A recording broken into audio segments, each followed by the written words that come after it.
Come in and get comfortable. There is nowhere else you need to be tonight, and nothing here that needs to be rushed. I have been sitting with an old story for weeks now, one that begins long before there were roads, long before there were borders, long before anyone thought to draw a line across the earth and call it a country. I want to share it with you slowly the way a story like this deserves to be told, and I am glad you are here for it. Because underneath all of it sits one quiet, almost uncomfortable fact. For most of human history, leaving home was one of the most dangerous decisions a person could make. Deserts closed behind travellers and did not open again for thousands of years. Ice fields swallowed entire families without leaving a trace. Boats vanished into stretches of ocean that no one had ever crossed before, watched by no one, remembered by no one. And yet generation after generation, our ancestors chose to go anyway. Tonight is about why. Why people who had every reason to stay where the fire was warm and the water was known kept walking toward the edge of the map instead. To understand that, I want to start small. Not with a migration, not with a continent, but with a single set of footprints preserved for thousands of years in the soft gypsum flats of what is now New Mexico in the United States. Sometime between roughly 23,000 and 21,000 years ago, a young woman, or perhaps a teenage girl, walks across the wet mud at the edge of an ancient lake. She is carrying a small child on her hip. At certain points along the tracks, her stride shortens and grows uneven. She sets the child down. Small hesitant footprints appear beside her own, for a stretch wandering slightly before her longer stride resumes, and the little prints vanish again, lifted back into her arms. Later, the same lake bed records something else, crossing that same soft ground, the wide, heavy print of a giant ground sloth moving through hours or days after she had already passed. She does not know that her footprints will still exist 20,000 years later, or that anyone will ever kneel beside them and wonder who she was. She only knows that the ground is wet, the child is tired, and the distance ahead is not yet finished. That single trackway raises a question worth sitting with for the rest of tonight. What was she walking toward, and just as importantly, what was she walking away from? Scholars still debate the exact pressures that pushed early travellers into unfamiliar country. But the pattern repeats itself across nearly every continent and every era of the human story. Somewhere in the hours ahead, you will learn that deserts we now think of as uncrossable were once green enough to guide entire communities straight through their heart. You will learn that some of the earliest people to reach Australia had to cross open water long before anyone had built a vessel in any way we would recognise today. And you may be surprised to learn that some of the coldest, harshest stretches of the ancient world, places that still feel almost impossible to visit now, were once patiently, deliberately settled by families who found a way to belong there. Before we go further, if this is the kind of history you've been looking for, quiet, honest and unhurried, it helps enormously if you take a moment to follow along and leave the video a like. It costs you nothing, and it means these longer, slower stories keep finding their way to the people who actually want them. I would also love to know in the comments where you are listening from tonight and what first drew you to a story like this one.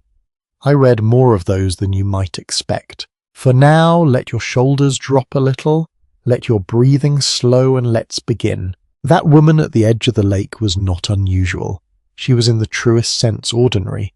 Somewhere behind her and somewhere ahead of her, countless other people were making the same kind of decision in deserts and forests and frozen plains scattered across the entire planet.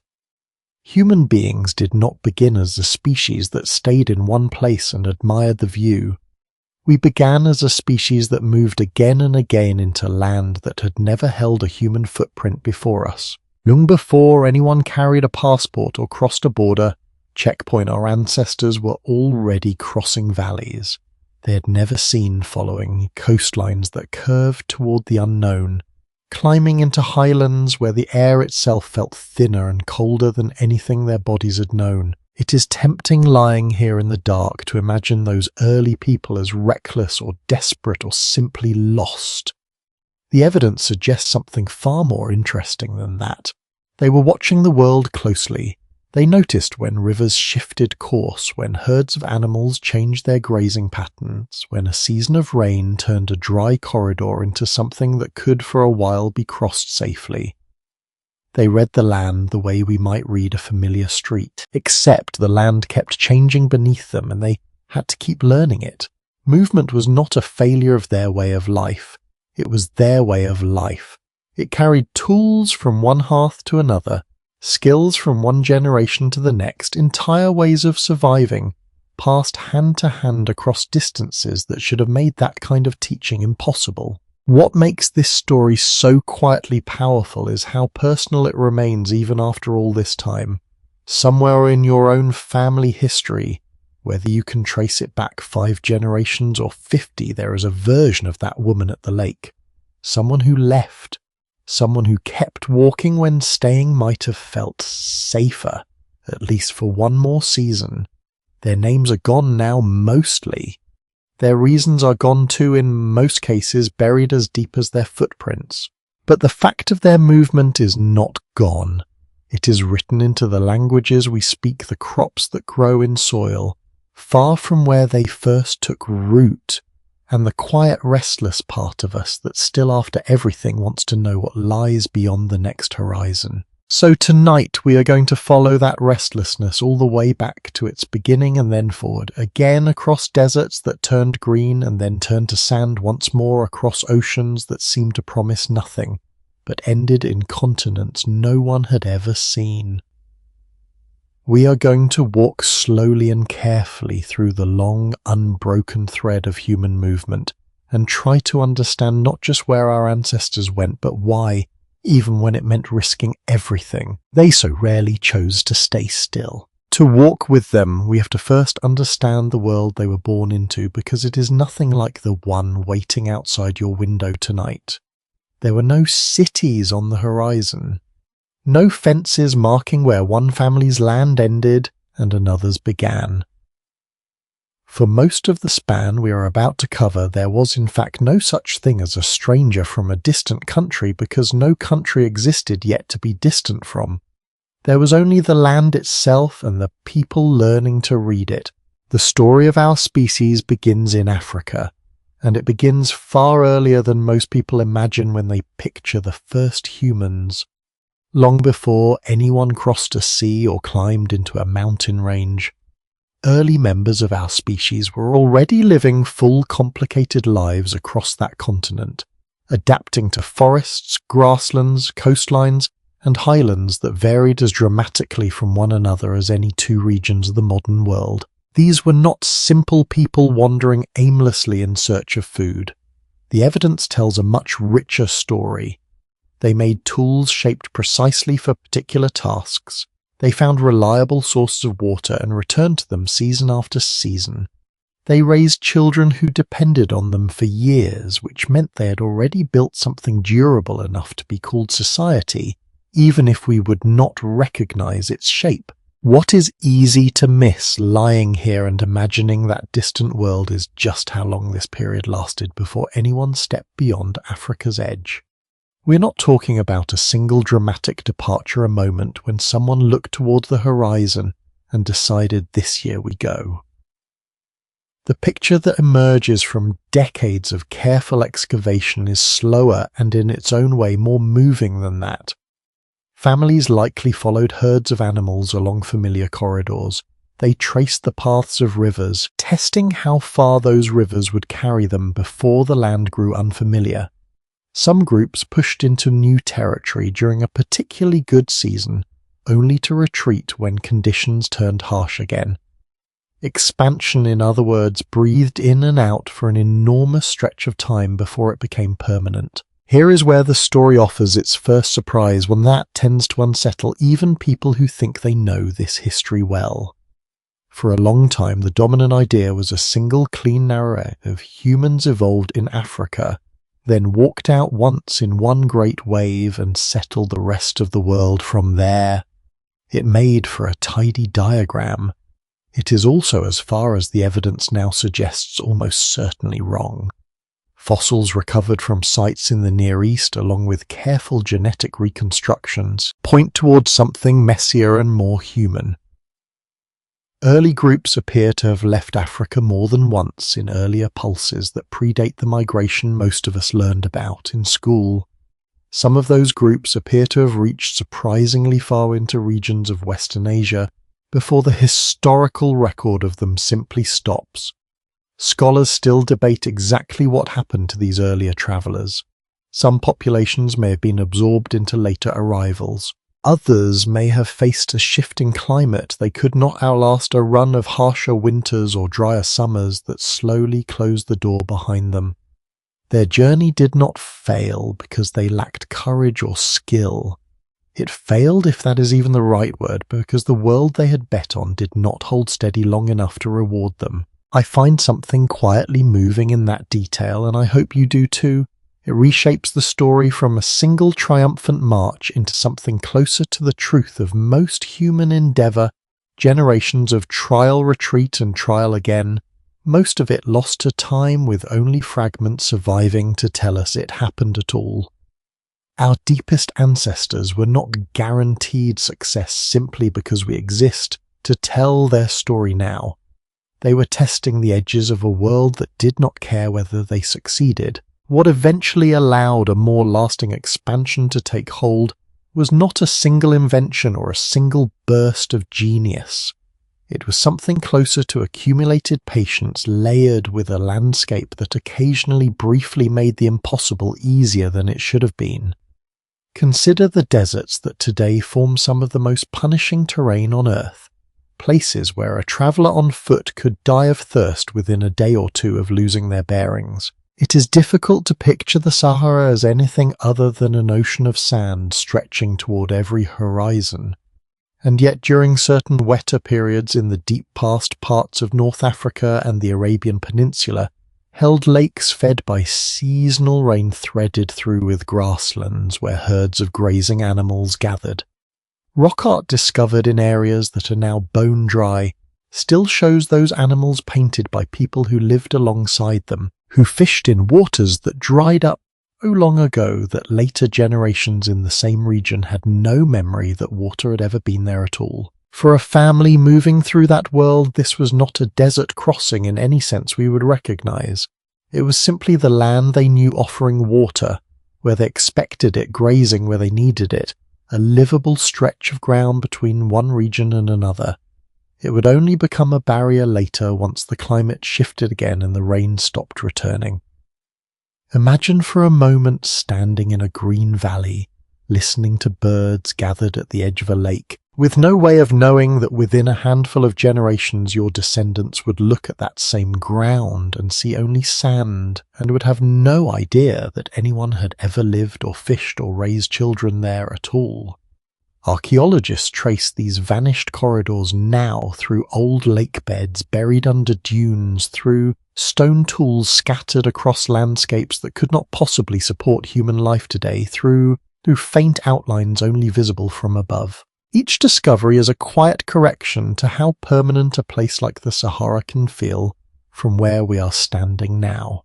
The evidence remains incomplete in many of these regions, since so much of what would confirm the fullest picture lies buried under sand that has shifted many times since, but what has been recovered paints a landscape that opened and closed like a door again and again across an almost unimaginable stretch of time. This is, I think, one of the truest things that this kind of history can teach us, and it is worth sitting with for a moment before we move forward.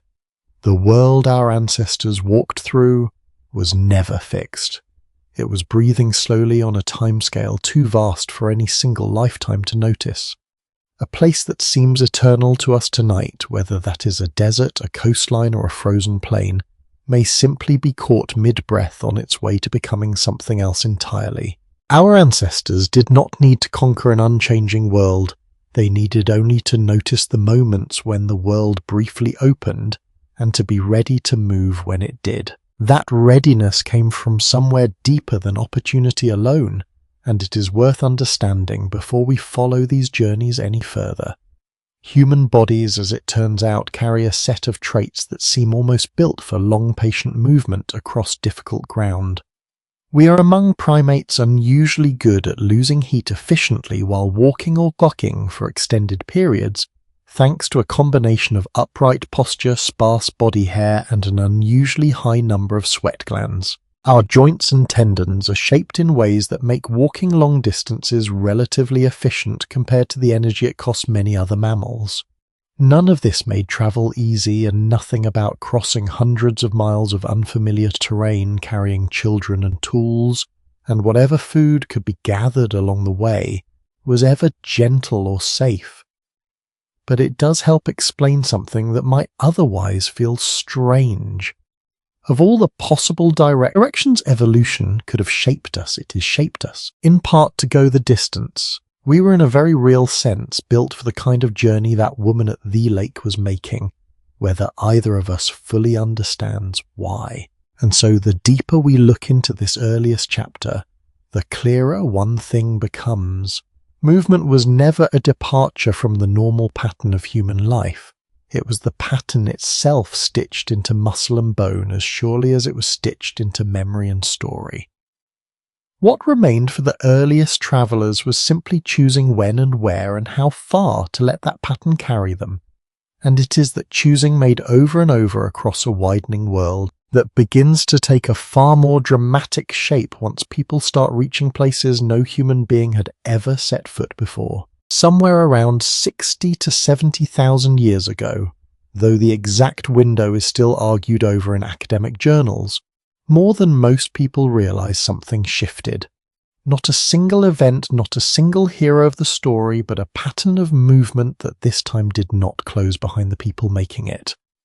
This is the exodus that eventually populated the rest of the inhabited world, and it is worth understanding just how uncertain, how contingent, how nearly reversible it seems to have been, even in hindsight. Picture the southern edge of the Arabian Peninsula during one of those wetter climate windows we spoke of a little while ago. Today, much of that coastline is arid and unforgiving, the kind of terrain that punishes any traveller without careful preparation. But during certain periods in the deep past, researchers studying old cave sediments and fossilized lake beds have found evidence of a gentler landscape, one where seasonal monsoons reached further north than they do now, feeding rivers that ran where dry wadis sit today. For a small group moving along the coastline, following the rhythm of tides and the resources they offered, shellfish, stranded fish, fresh water pooling behind dunes, this stretch of land may have functioned less like a frontier and more like an extension of familiar shoreline living. The sea itself may have acted as a kind of highway rather than an obstacle, its edge offering food in a steady, dependable rhythm that a traveller moving purely inland could never quite count on. This is where the story becomes genuinely contested, and I think it is worth pausing on that honestly rather than smoothing it into something tidier than it really is. For decades, one leading idea held that early humans expanded out of Africa primarily by moving north through the Sinai region and into the Levant, following a more traditional overland route before spreading further east. A newer body of evidence has pushed some scholars toward a different possibility, a southern route hugging the coastline of Arabia and onward towards South Asia, where resources were more predictable and the climate at certain moments more forgiving. Neither picture has fully displaced the other. Genetic evidence which can trace the deep relationships between living populations with startling precision sometimes points one direction. Archaeological finds which depend entirely on what has survived burial erosion and the passage of tens of thousands of years sometimes point another. Scholars still debate which route mattered more, and it is entirely possible that the truest answer is both that different groups at different times tried different paths, and that only some of those attempts left descendants who survive into the present. What strikes me most about this particular corner of the story is how little any of these travellers could have known about what they were part of. There was no grand plan unfolding. No sense of destiny carried forward from one campsite to the next. A family moving along that Arabian coastline was almost certainly focused on far smaller, far more immediate concerns. Where is the next reliable water source? Is there enough shellfish along this stretch of shore to feed the children through the coming days? Has anyone in the group seen signs of another band nearby, friendly or otherwise? These were not people thinking in terms of continents, they were thinking in terms of the next few miles, the next few meals, the next place safe enough to rest. And yet out of exactly that kind of narrow, practical decision-making repeated across countless individual lives, an entire species eventually found itself spread across land masses, separated by oceans that no single person could have imagined crossing. There is a detail here that tends to surprise people, even those who think they know this history reasonably well. It concerns interbreeding, a word that can sound almost clinical, until you understand what it actually means for the story we are telling tonight. As modern humans expanded out of Africa along these routes, they were not moving into empty land. Other human species, close relatives of ours, by a scientific measure but distinct in their own right, were already living across large stretches of Europe and Asia. Neanderthals had inhabited parts of the European and Western Asian landscape for well over 100,000 years before modern humans arrived there in any lasting numbers. Farther east in parts of Asia, a lesser-known population now called the Denisovans, identified almost entirely through a handful of bone fragments and a single remarkable finger bone recovered from a cave in Siberia, had been living in ways that remain only partly understood even now. When modern human travellers encountered these other populations, they did not simply pass by one another as strangers. The genetic record preserved in nearly every living person outside of Africa today carries a small but measurable trace of Neanderthal ancestry, typically between 1 and 2% of the genome, a quiet inheritance from encounters that happened tens of thousands of years ago, along paths very much like the one we have been imagining tonight. In parts of Asia and the Pacific, some populations carry a notable trace of Denisovan ancestry as well, evidence of a separate set of encounters in a separate corner of that same expanding world. It is a strange thing to sit with lying here in the dark, somewhere in your own body. If your ancestry traces back through Europe or Asia, there is very likely a fragment of inheritance from a relative species that no longer exists anywhere on Earth, except folded quietly into our own genetic code. They did not vanish without a trace. They live on, in a sense, inside the very people who eventually outlasted them. The evidence remains incomplete about exactly what those encounters looked like on a human level. We cannot know whether they were mostly peaceful, mostly hostile, or some complicated mixture that shifted from region to region and generation to generation. What we can say with more confidence than most people realize is that these were not separate stories happening in isolation. They were part of the same widening current of movement, different populations meeting, sometimes blending, sometimes competing for the same resources, sometimes simply avoiding one another across landscapes large enough to allow for that. Migration, even at this early stage, was never simply about empty land waiting to be filled. It was about a world already inhabited, already claimed in some fashion, and the difficult, often unrecorded negotiations that happened whenever new arrivals entered a landscape that already had a history of its own. By the time descendants of these early travellers had pushed further east into South Asia and beyond, something else was happening that deserves its own quiet moment of attention. The climate of the deep past was never a stable backdrop against which human history simply played out. It was in its own slow and enormous way a participant in the story.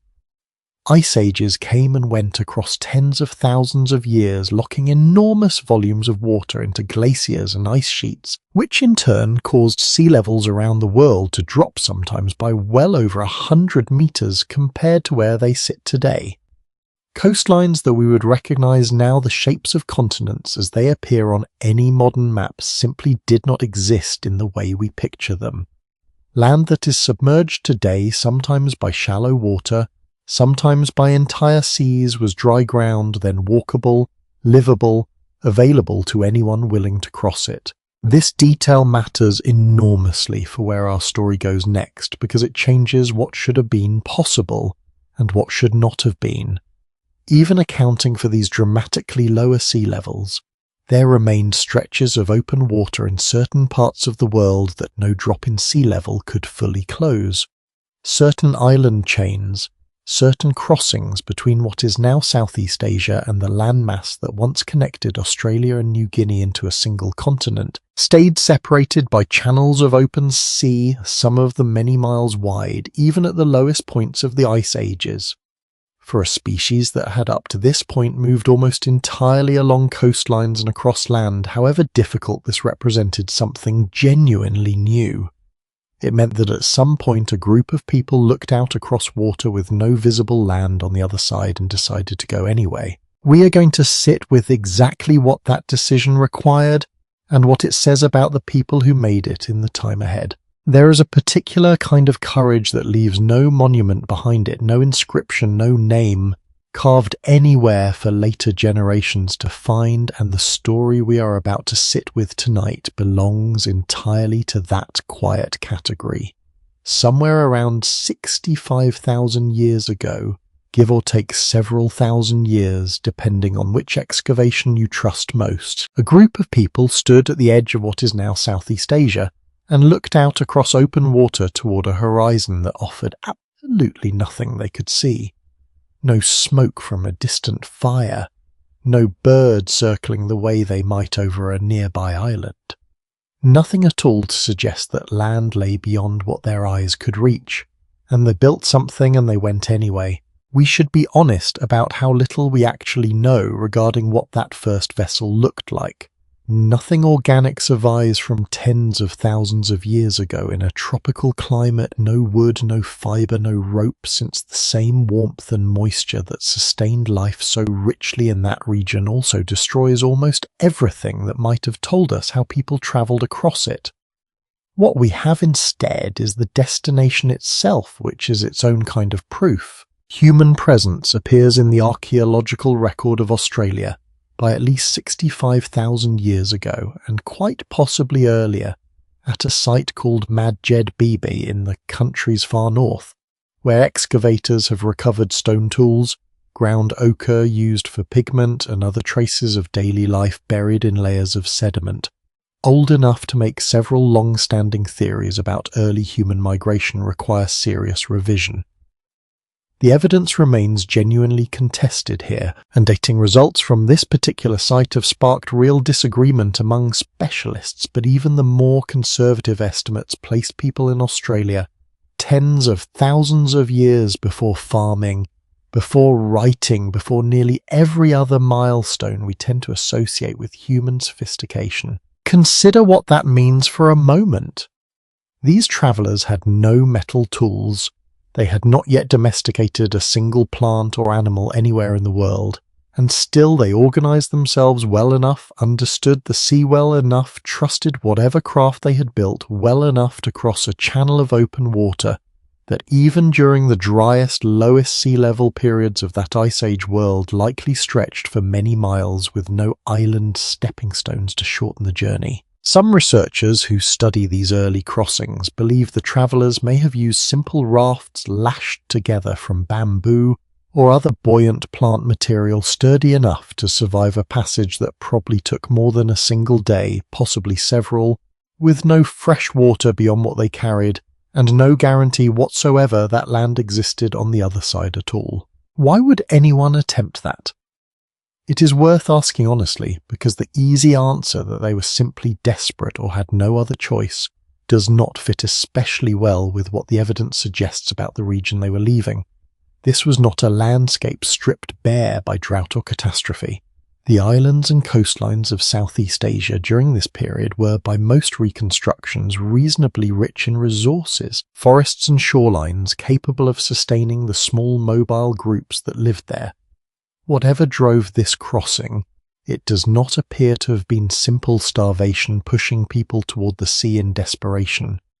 Something closer to curiosity, or perhaps the ordinary human habit of wondering what lies past the visible edge of the world, seems at least as plausible an explanation, even if no researcher can prove intention from a scatter of ancient stone tools alone. What awaited them on the other side offers its own kind of quiet astonishment.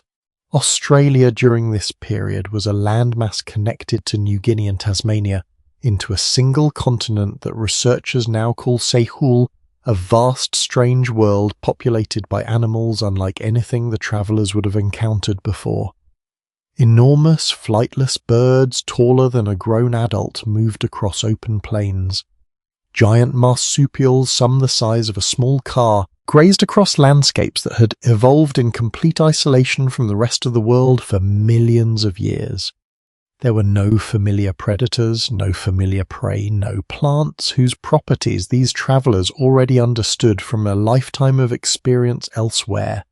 Everything they knew about which berries were safe, which animals were dangerous, which plants could heal a wound or calm a fever, had to be learned again, essentially from nothing, in a landscape that offered no forgiveness for a wrong guess. And yet they did it.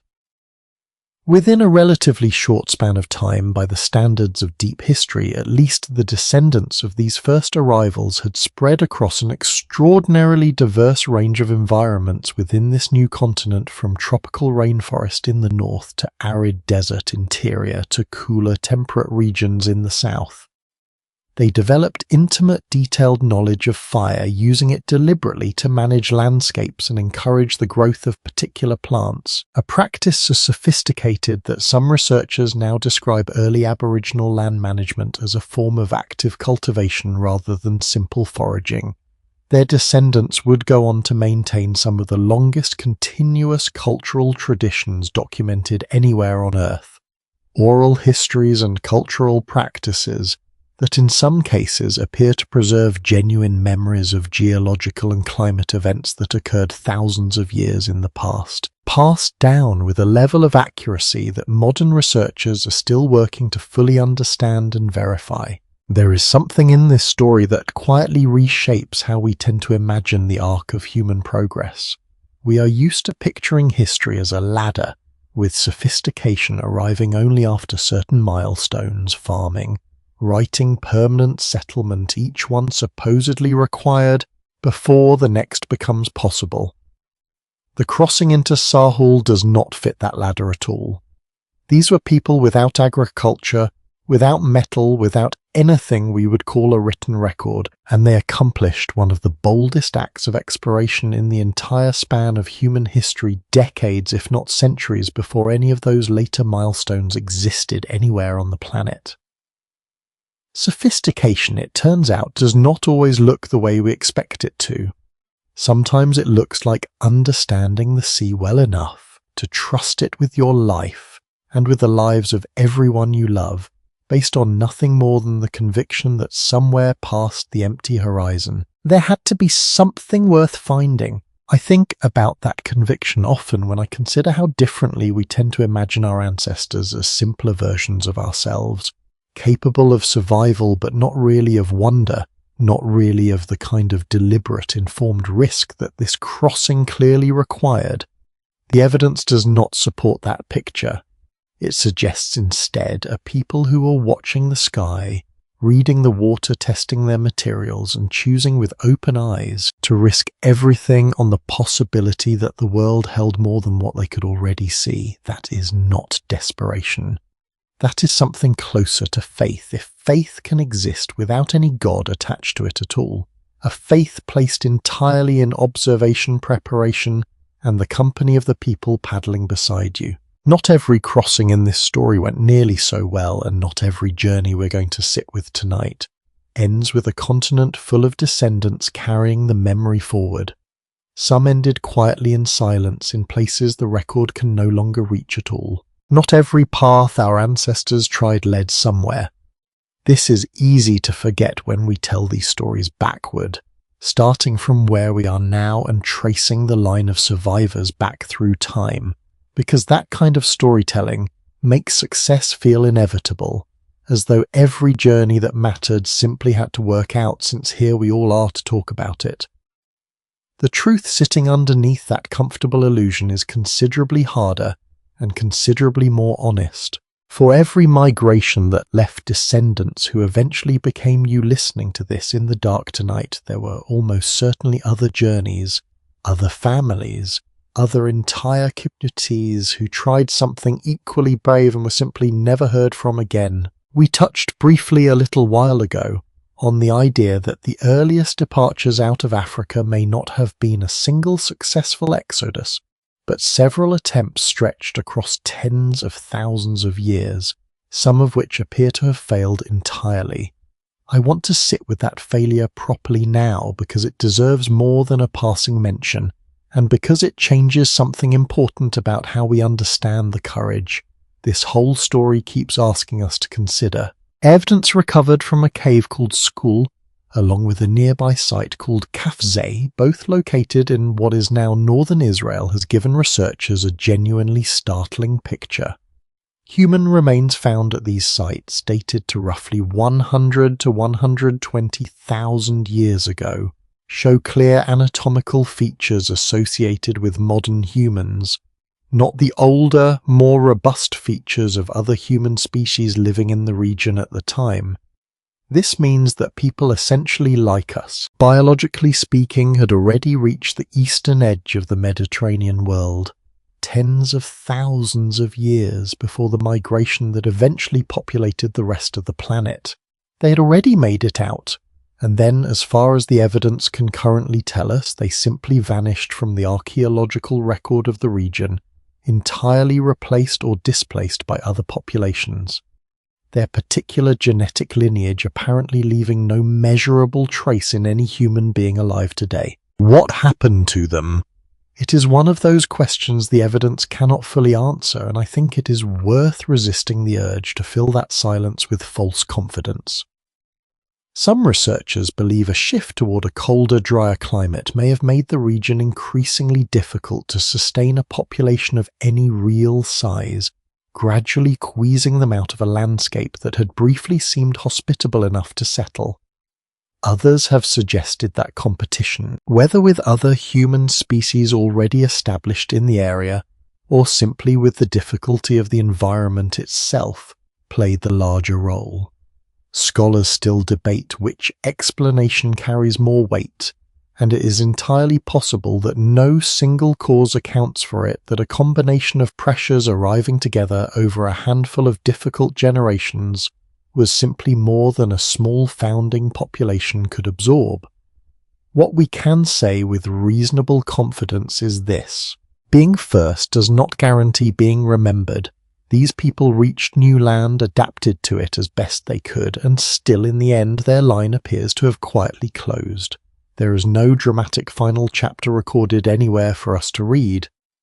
There is only the layer of sediment where their presence stops and the long silence that follows it. I find something almost tender in imagining what those final generations might have experienced without any way of knowing they were living through an ending. A family does not typically recognize the last chapter of anything while they are living inside it. They likely woke each morning and went on doing precisely what families have always done: gathering food, teaching children, tending to the sick, watching the sky for signs of rain, with no sense whatsoever that the broader story of their community was quietly narrowing toward its close. That is in its own way one of the more sobering truths this kind of deep history keeps offering us. Extinction at the level of a small, ancient population rarely announces itself.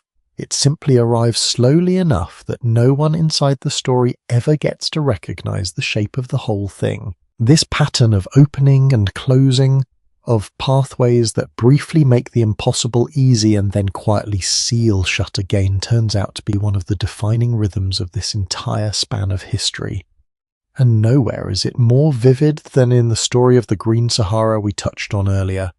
I want to return to it now with a detail I did not have room for before, because it deepens the picture considerably. Researchers studying ancient lake sediments across what is now the driest part of North Africa have identified not one wet period but several occurring in cycles tied to slow predictable wobbles in the tilt and orbit of the Earth itself. Changes that shift the pattern of monsoon rainfall on a schedule stretching across roughly 20,000 years at a time. This means the Sahara did not simply turn green once allow a wave of travellers through and then dry out permanently. It appears to have opened and closed multiple times across tens of thousands of years, like a very slow, very enormous set of doors swinging open and shut according to a rhythm. No human alive at the time could have possibly perceived, since it unfolded far more slowly than any single lifetime could register. Picture for a moment a community living comfortably in one of these green windows generations, passing in a landscape rich with lakes and grazing animals, with absolutely no way of anticipating that the very rain sustaining their world was governed by a rhythm written into the mechanics of the solar system itself. They could not have known. No one watching seasonal rainfall from the ground across a single human lifetime could possibly detect a cycle unfolding across 20,000 years. And yet that cycle determined everything about whether their descendants would inherit a green corridor or a wall of sand. It is a strange kind of vulnerability to sit with the idea that the deepest forces shaping a family's entire future were operating on a scale so vast it was quite literally invisible to anyone living inside it. Some communities, when the rains finally failed for good in a given region, adapted by clustering ever more tightly around whatever water sources remained, forming smaller, hardier settlements near the last reliable oases. Others appear to have moved on entirely, carrying whatever they could and searching for a version of the world they had just lost. And some, the evidence suggests, simply could not adapt quickly enough. Sites that show clear patterns of sustained habitation during a wet period sometimes go quiet in the archaeological record, precisely when climate data indicates the rains withdrew, with no clear evidence of where the people went or whether they went anywhere at all in the end. This same fragile rhythm shows up again in a very different part of the world, one worth pausing on because it complicates a story many people think they already know well. We spoke earlier about the extraordinary crossing into Sahul, the ancient continent that once joined Australia, New Guinea and Tasmania. What is less commonly discussed is how uneven that continent's habitability actually was, even after people had successfully settled it. Much of the interior of ancient Sahul, particularly during especially dry glacial periods, appears to have been genuinely hostile terrain, arid stretches where fresh water was scarce and unpredictable enough that entire regions may have supported only the smallest, most mobile populations, if they supported anyone at all. Some archaeological surveys of the continent's interior show long gaps in habitation evidence during the drier stretches of the last ice age. GAPAs that some researchers interpret as periods when certain regions were essentially abandoned their populations, either retreating towards the coasts or, in the harshest interpretation, simply failing to survive the conditions at all. The evidence here remains genuinely incomplete, since arid interior environments preserve archaeological material far less reliably than wetter coastal regions, and it is entirely possible that better excavation in the years ahead will reveal continuous habitation researchers simply have not found yet. But the current picture suggests that even a continent successfully reached and settled was never uniformly generous to the people living within it. Survival there too appears to have ebbed and flowed with a climate no one could predict or control. What ties all of these fragments together? The failed exodus at school, the slow breathing of the green Sahara, the uneven habitability of ancient Sahul, is a truth that deserves to sit quietly at the center of tonight's story rather than being rushed past. Migration was never a single triumphant arc bending steadily towards success. It was closer to a vast patient experiment carried out across tens of thousands of years, with countless attempts, most of them lost to time, a small number of them surviving long enough to leave descendants, and every one of them undertaken by people who could not have known in the moment which category their own journey would eventually fall into. They walked or paddled or followed a herd across a valley, believing as far as we can tell in the world in front of them. Some of those worlds held. Others quietly clean, taking their people's stories down with them, leaving only the faintest trace for someone tens of thousands of years later to find in a layer of sediment and wonder about the way I find myself wondering about them tonight.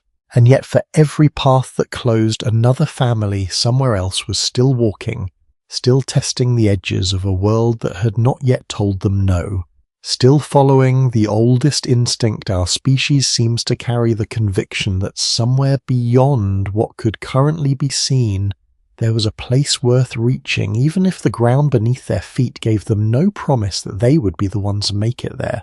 There is one crossing in this story that behaves differently from every other we have discussed so far, and it took researchers a surprisingly long time to understand why. For decades, the dominant picture of how humans first reached the Americas was simple, almost elegant in its tidiness. Ice sheets covering much of North America during the last glacial period were believed to have parted at just the right moment, opening a narrow corridor between two enormous walls of ice, through which small bands of hunters supposedly rushed southward in pursuit of large game, arriving in what is now the continental United States a little over 13,000 years ago. It made for a clean, satisfying story. It also turns out to be considerably more complicated than that, and the layers underneath it reveal something far more interesting than a single rush through a gap in the ice. Let us begin with the land itself, because before we can understand how people reached the Americas, we need to understand a place that no longer exists on any map you could buy today. During the depths of the last ice age, so much of the planet's water was locked into glaciers that global sea levels sat well over 100 meters lower than they do now. Where the Bering Strait separates Siberia from Alaska today, a narrow stretch of cold ocean water, there was instead dry ground, and not merely a thin land bridge in the way that phrase tends to suggest. Researchers now understand this region, which they call Beringia, as a vast landmass in its own right, at times stretching nearly 1,000 miles from north to south, wide enough to contain its own distinct ecosystem, its own weather patterns, its own rivers and valleys entirely separate from the tundra surrounding it on either side. This detail matters enormously, and it is one that even fairly attentive students of this history sometimes miss. Beringia was not simply a corridor that people hurried across on their way to somewhere else. Genetic evidence recovered from ancient remains, along with careful modelling of population patterns, increasingly suggests that human communities may have lived within Beringia itself for an extended period, in some estimates several thousand years, before any further movement into the Americas took place at all. Researchers sometimes refer to this as the Beringian standstill, a phrase that captures something quietly remarkable.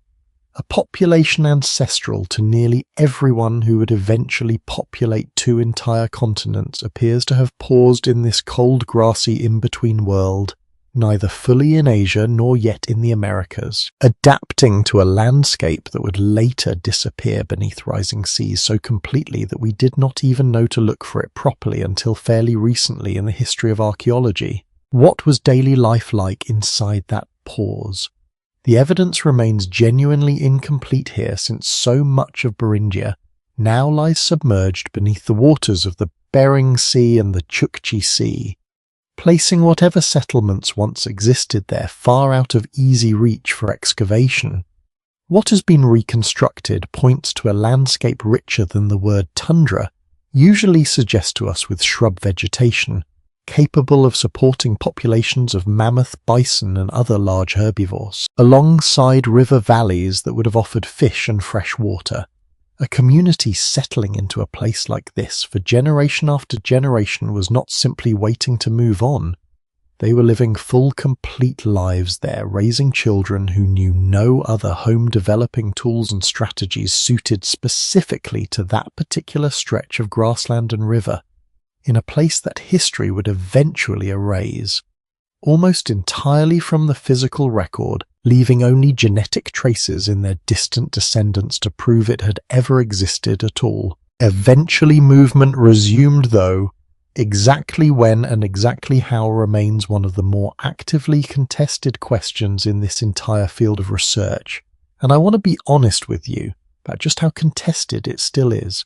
For a long time, the ice-free corridor theory, the idea of hunters moving south through a gap opening between retreating glaciers, held the position of accepted fact.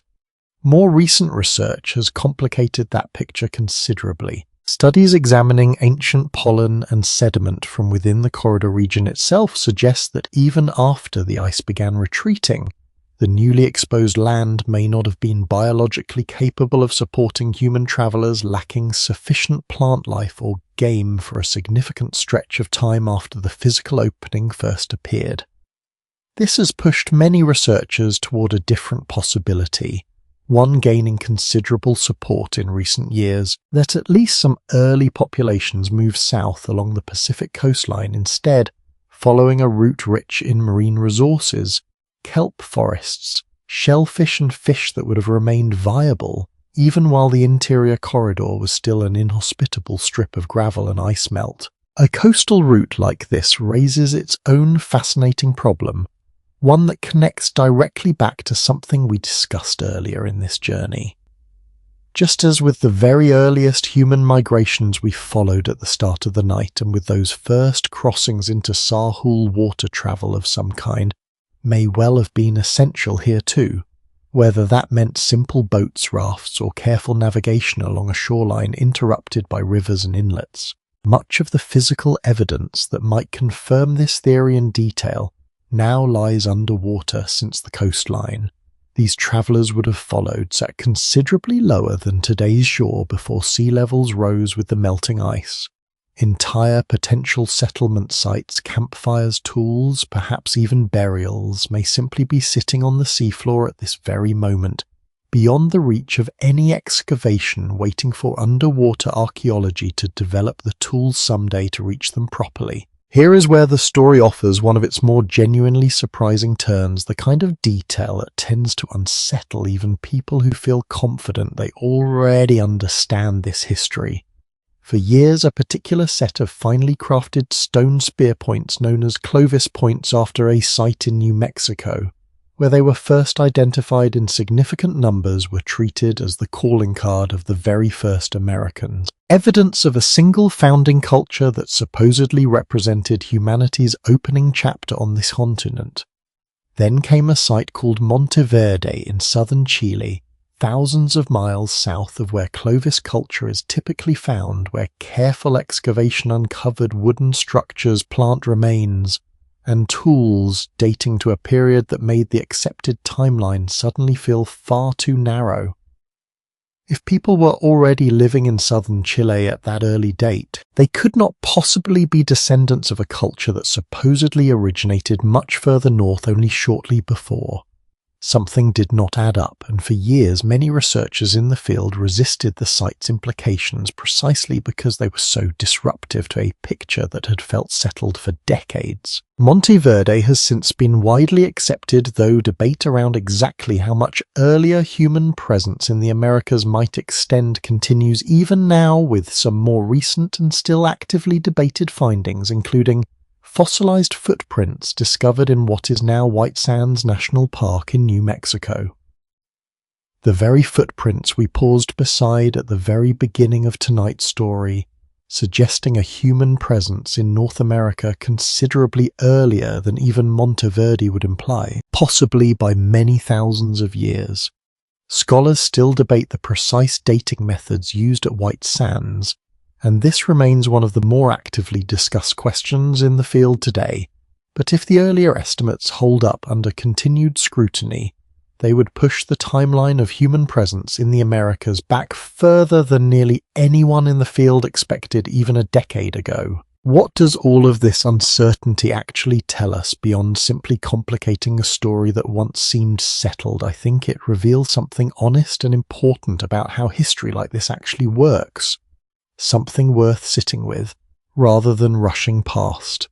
The clean narrative, one culture, one route, one moment of arrival, was never really an accurate description of how people move through the world. It was a simplification useful for a textbook diagram perhaps, but not particularly true to how human beings actually behave when faced with a vast unfamiliar landscape. The evidence increasingly suggests multiple waves, multiple routes, populations pausing for centuries in places like Beringia before moving again, others perhaps travelling along coastlines that have since vanished beneath the sea, arriving at different times, adapting to different environments, leaving behind a genetic and archaeological record considerably messier and considerably more human than any tidy single story could ever properly capture. Once these travellers, whichever route or combination of routes carried them, moved beyond the far north and into the heart of two entire continents, they encountered a version of the world unlike anything Beringia had prepared them for. Vast interior grasslands gave way to dense temperate forests. Temperate forests gave way further south to deserts, then to tropical rainforest, then eventually to the narrow mountainous spine of South America, stretching all the way down toward conditions nearly as cold and demanding as the Beringian world they had left behind at the opposite end of an entire hemisphere. Each new environment required its people to learn essentially from nothing much, the way those first travellers into Sahul once had, testing which plants offered nourishment and which offered only illness, which animals could be hunted safely, which rivers could be trusted, and which concealed currents dangerous enough to end a journey in an afternoon. The speed at which this happened remains genuinely startling when you sit with the geography involved. Within what appears to be a remarkably short span of time by the standards of deep history, at least descendants of these early populations had reached not just the temperate regions of North America, but the southernmost tip of South America as well, a journey spanning an entire hemisphere, encountering nearly every climate and ecosystem the natural world has to offer, from Arctic tundra to equatorial rainforest to the wind-scoured plains of Patagonia. How does a population move that far that quickly while still learning an entirely unfamiliar world at every single step along the way? It is a question the evidence cannot fully answer, though the growing consensus points toward generations of families pressing steadily outward from established communities, each one venturing only a little further than the last, carrying accumulated knowledge forward rather than starting over completely at every stage, a slow relay of learning passed from parent to child across a truly enormous stretch of unfamiliar ground. What waited for them at the southern edge of that long relay in the coastal forests and windswept plains near the very bottom of the world is where a great deal of this story's clearest physical evidence has actually been found preserved in ways that continue to surprise the researchers who study it closely. Something small and human waits at Monteverde, tucked among the tools and the wooden framework we spoke about a little while ago, and it is worth pausing on before we go anywhere else tonight. Alongside the remains of shelters and hearths, excavators recovered the impression of a single human footprint, a child's pressed into clay that later hardened and sealed itself against the passage of thousands of years.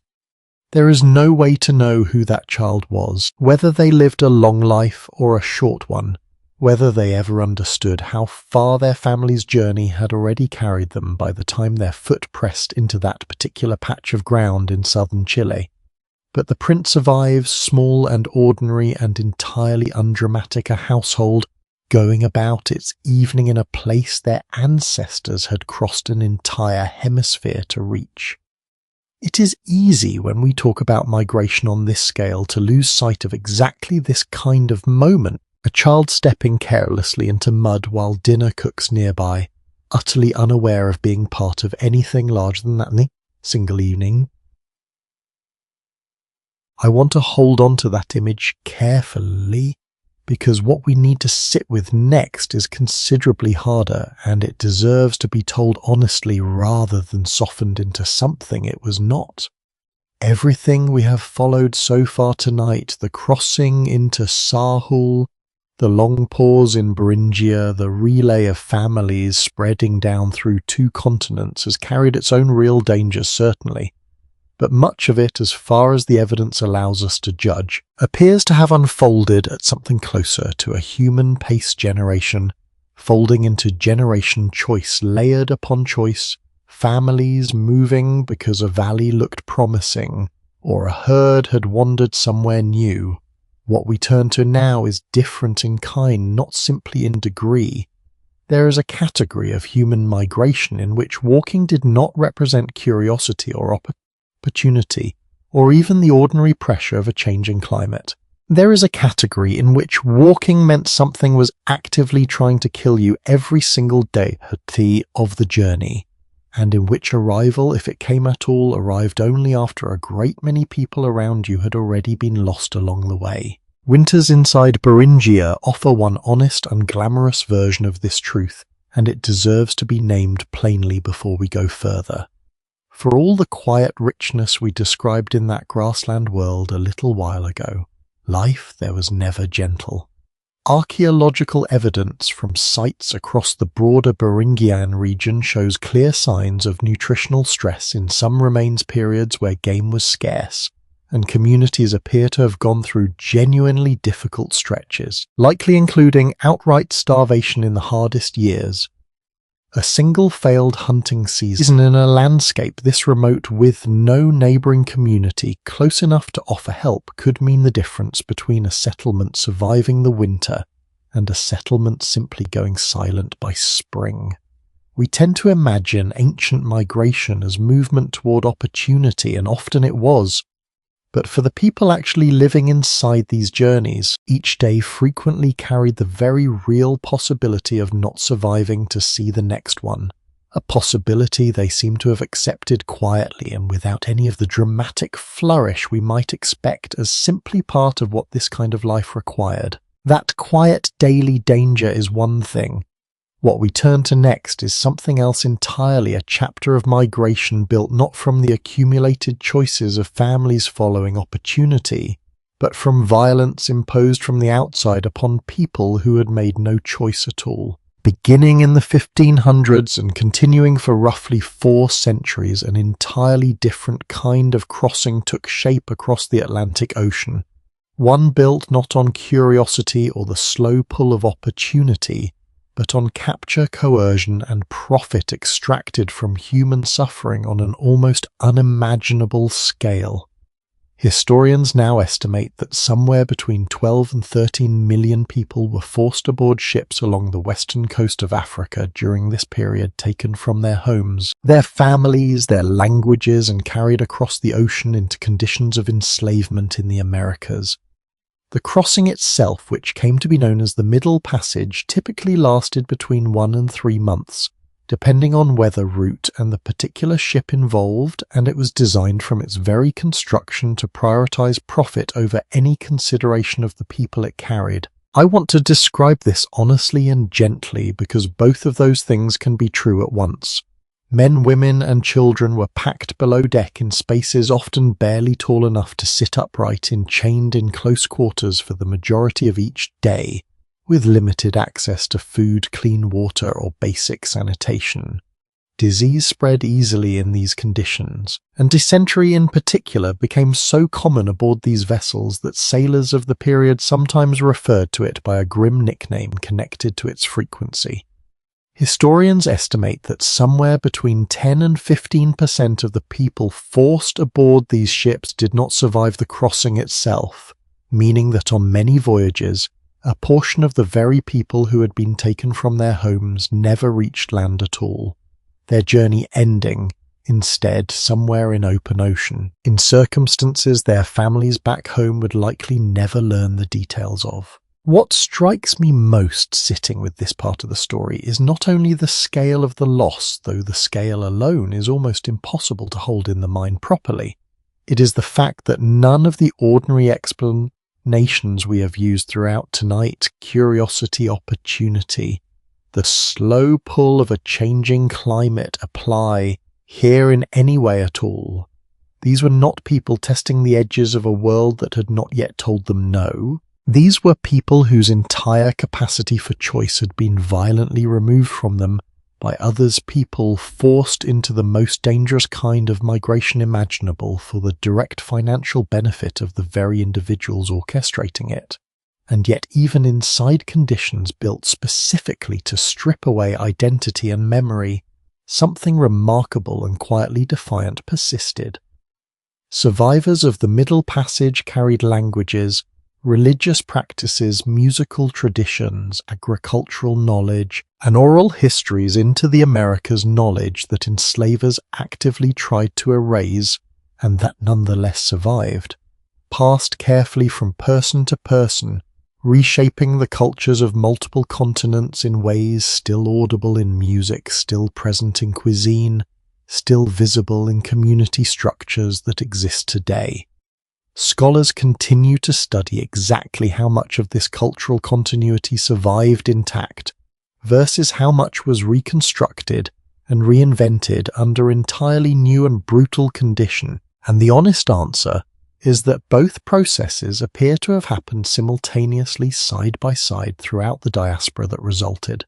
A different though related kind of forced walking unfolded on the North American continent itself, roughly 3 centuries later, and it deserves its own careful attention tonight. In the 1830s, the government of the United States forced the removal of tens of thousands of people belonging to the Cherokee Nation along with members of several other indigenous nations from their ancestral homelands in the southeastern portion of the continent to designated territory hundreds of miles to the west. This forced relocation, which came to be known as the Trail of Tears, was not undertaken because the people forced to walk it were searching for opportunity or fleeing an environmental catastrophe of their own making. It was undertaken because a government backed by a military force had decided that the land these communities had lived on for generations was more valuable to others than the lives and history already rooted there. The journey itself, spanning roughly 800 miles for many of those forced to make it, took place primarily during the winter months, and the conditions were as harsh as that timing suggests.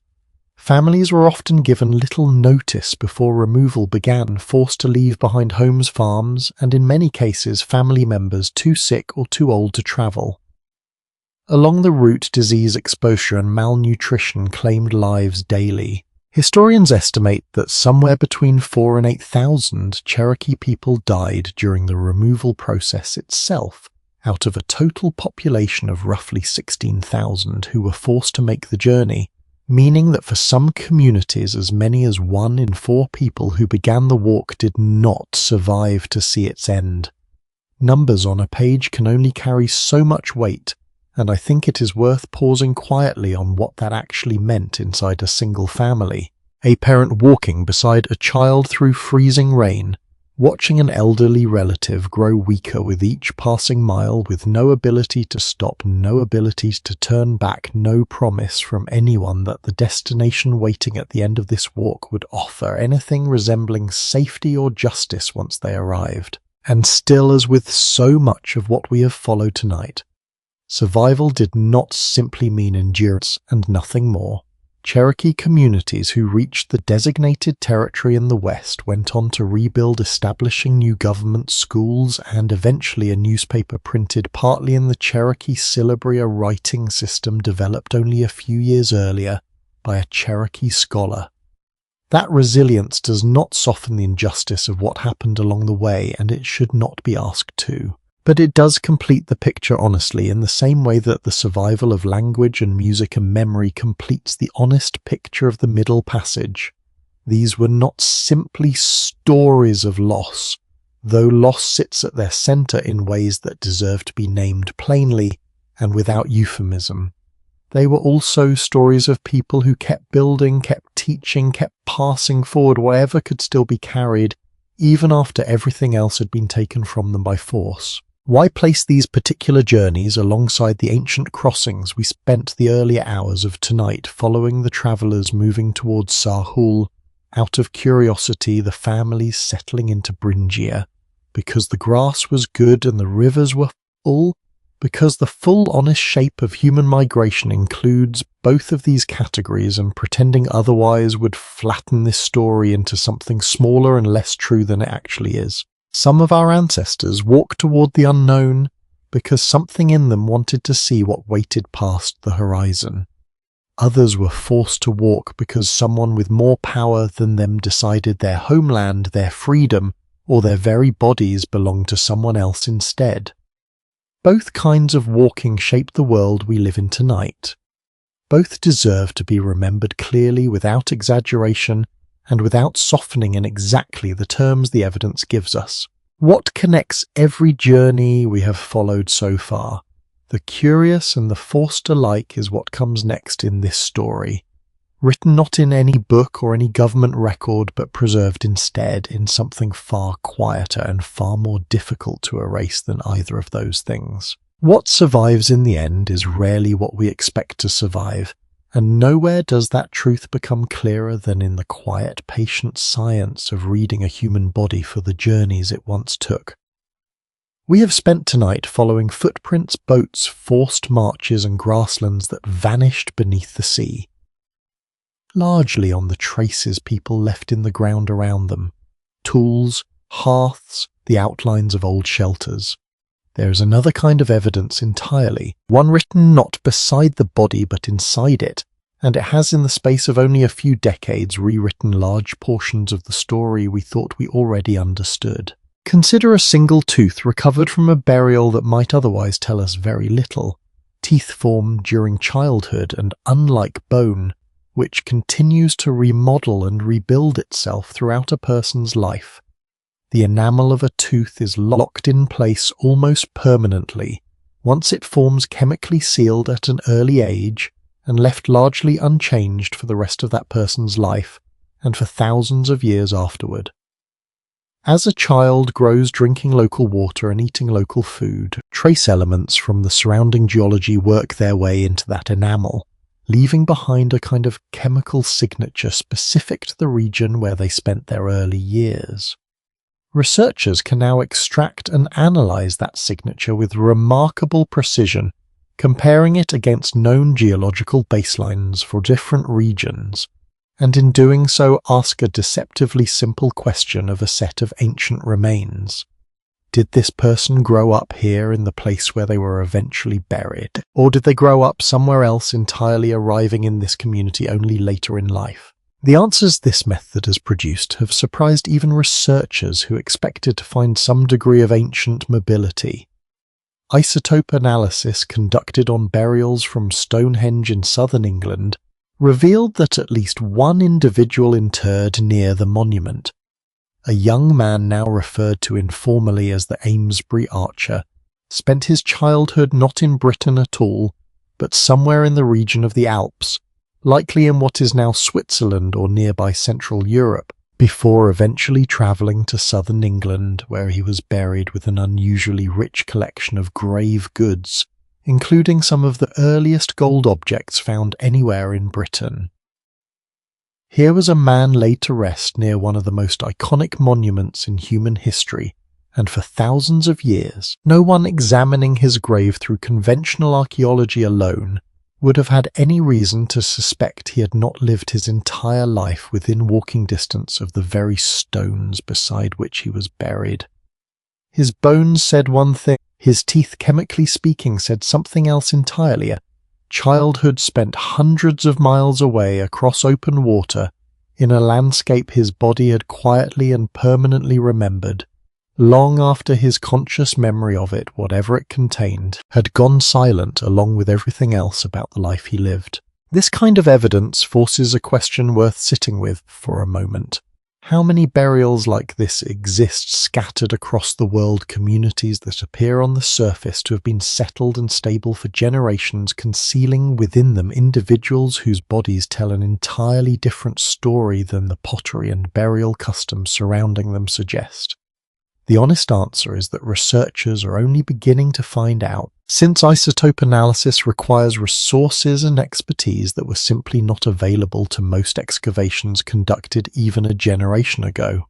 Sites examined decades before this technology existed were often excavated, recorded, and sometimes reburied long before anyone thought to ask the kind of chemical questions we now know how to ask. Some of that opportunity is lost permanently. Some of it fortunately remains preserved in museum collections around the world, waiting for a researcher with the right laboratory tools to revisit a burial that has been sitting quietly in storage for the better part of a century and ask it a question no one thought to ask when it was first uncovered. Ancient deoxyribonucleic acid, the molecule that carries inherited genetic information from one generation to the next, has proven even more transformative and in some ways more startling than isotope analysis alone. For most of the history of archaeology, researchers had only artifacts to work with when trying to trace ancient population movements, pottery styles, tool designs, burial customs, the physical objects a culture left behind. The trouble with artifacts, as researchers have come to understand more clearly in recent years, is that objects can travel without people traveling alongside them. A pottery style can spread through trade, through admiration, through simple imitation between neighbouring communities who have never met the original makers at all. This means that for generations, archaeologists studying a sudden shift in pottery style at a given site had no reliable way of knowing whether they were looking at evidence of a new population arriving or simply evidence of an existing population adopting a fashionable new technique from their neighbours. Ancient deoxyribonucleic acid changes that calculation entirely because, unlike a pot or a tool, it cannot travel on its own. It can only move if the person carrying it moves too. When researchers extract genetic material from ancient remains and compare it against genetic material recovered from earlier or later burials in the same region, they can sometimes detect a population replacement happening almost invisibly beneath a surface layer of cultural continuity that looks, to every other form of archaeological evidence, completely unbroken. This has already reshaped one of the most significant chapters in European prehistory. Genetic studies examining burials across much of Europe from roughly 5,000 years ago show a substantial and relatively sudden shift in ancestry, coinciding with the arrival of herding populations originating from the grasslands north of the Black and Caspian Seas. A shift is so pronounced that researchers now believe these migrations contributed a very large share of the ancestry carried by many people living across Europe today. What makes this finding genuinely remarkable is how invisible it remained for so long. Pottery styles and burial customs in many of the affected regions show a far more gradual blended pattern of change than the genetic data does. Meaning that if researchers had relied solely on traditional archaeological evidence, they would likely have concluded that this shift in ancestry was far smaller and far slower than the deoxyribonucleic acid evidence now shows it actually was. I want to pause on what that means honestly, because it reshapes something we tend to assume without quite realizing we are assuming it. We often imagine that culture and ancestry move together, that a shift in the objects people made and used reflects in a fairly direct way a shift in the people themselves. The genetic record increasingly suggests this assumption does not hold nearly as reliably as we once believed. Sometimes ancestry shifts dramatically, while material culture changes only gradually as newcomers adopt local customs or blend quietly into existing communities. Sometimes the reverse happens, and a dramatic shift in pottery or tools spreads across a region with barely any accompanying change in ancestry at all, carried instead through trade routes, marriage, or simple imitation between neighbours who share very little genetic relationship with one another. The evidence remains genuinely incomplete for many specific regions and time periods, since ancient deoxyribonucleic acid survives far better in cold, dry climates than in warm, humid ones. which means our picture of ancient migration is even now considerably clearer for places like Northern Europe than it is for large stretches of Africa, South Asia, or the tropical Americas, simply because the underlying biological material has not preserved nearly as well in those warmer regions. There is a particular kind of humility this evidence tends to instill in the researchers who work with it closely, and I think it is worth sharing with you here quietly before we go any further tonight. Every genome recovered from an ancient burial represents a single individual life, a person who was born somewhere, who grew, who ate and drank, and eventually died, entirely unaware that thousands of years later, a fragment of their genetic material would be extracted and read by people living in a world they could not possibly have imagined. That genome cannot tell us their name. It cannot tell us whether they were kind or funny or grieving something the day they died. But it can tell us with a level of precision that would have seemed like magic to researchers only a few decades ago. Something about where their ancestors came from, and sometimes, through isotope analysis of their own teeth and bones, something about where they themselves spent their childhood before ending up wherever their remains were eventually found. Footprints offer one final kind of evidence worth returning to before we move forward tonight, because they capture something that neither genetics nor chemistry quite manages to preserve in the same way. A genome can tell us about ancestry, about populations moving and blending across centuries and generations. Isotopes can tell us about an individual's childhood, chemically encoded, but silent about the actual moment of movement itself. A footprint, by contrast, captures something startlingly immediate, a single instant when a living body pressed its full weight into soft ground and then simply kept walking. The trackway we began with tonight, that young woman crossing the lake bed in what is now New Mexico with a child on her hip, was not discovered through any laboratory process at all. It was found because researchers walking the dried lake surface noticed faint depressions in the ground, later confirmed through careful excavation and dating to be exactly what they appeared to be: the genuine physical record of a single walk taken more than 20,000 years ago. What makes trackways like this one so quietly powerful compared to nearly every other form of evidence we have discussed tonight is the absence of interpretation required to understand what they show us. A stone tool requires an archaeologist to reconstruct how it was likely used. A genome requires a geneticist to model how ancestry likely flowed between populations across generations.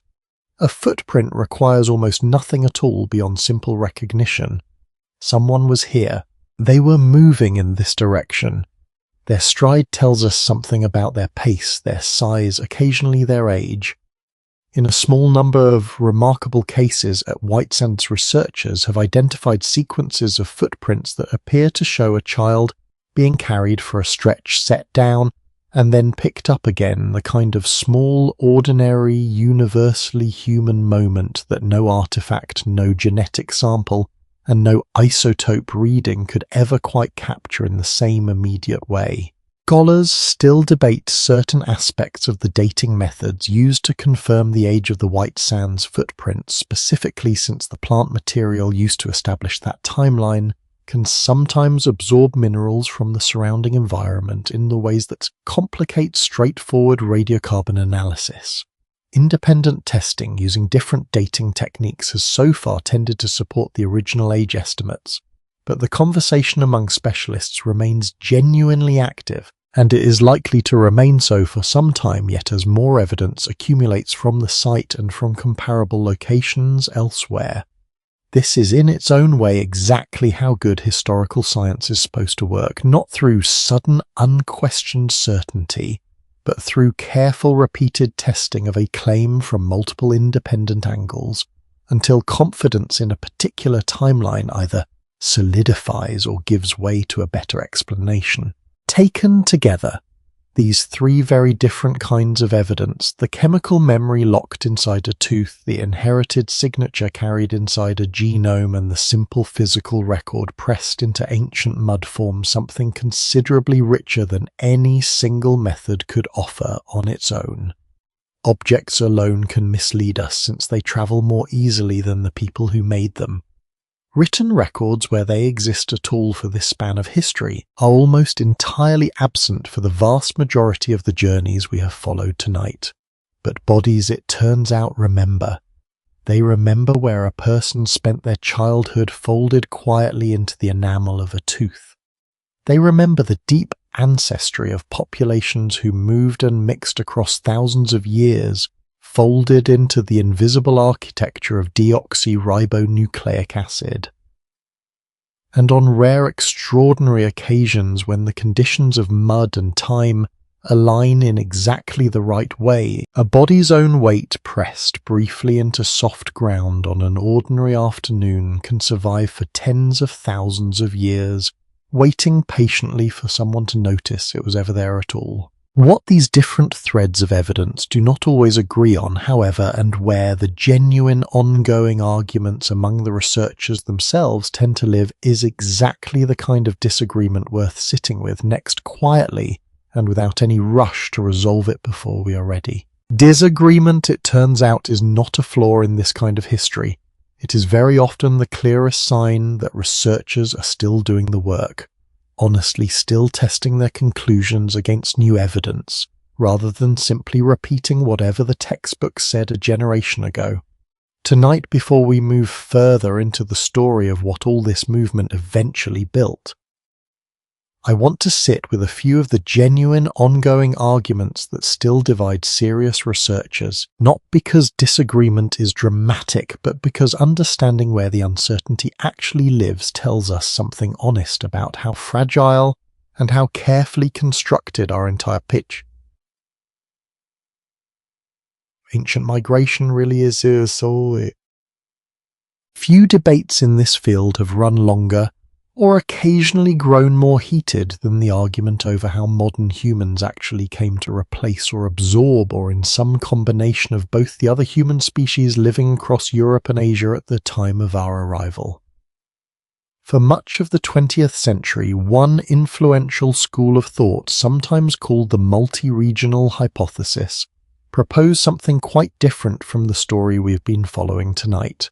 Rather than a single expansion out of Africa, replacing other human populations across the globe, this view suggested that human evolution had proceeded somewhat independently across several regions of the world simultaneously, with populations in Europe, Asia and Africa evolving in parallel toward modern humans linked together by enough ongoing contact and interbreeding to remain a single species throughout the process. The genetic evidence that has accumulated since the 1990s has largely, though not entirely, settled this particular argument in favour of the alternative view, the one we have followed for most of tonight, in which modern humans evolved primarily in Africa and then expanded outward, eventually encountering and partially absorbing other human populations along the way, rather than evolving alongside them in separate regions from the very beginning.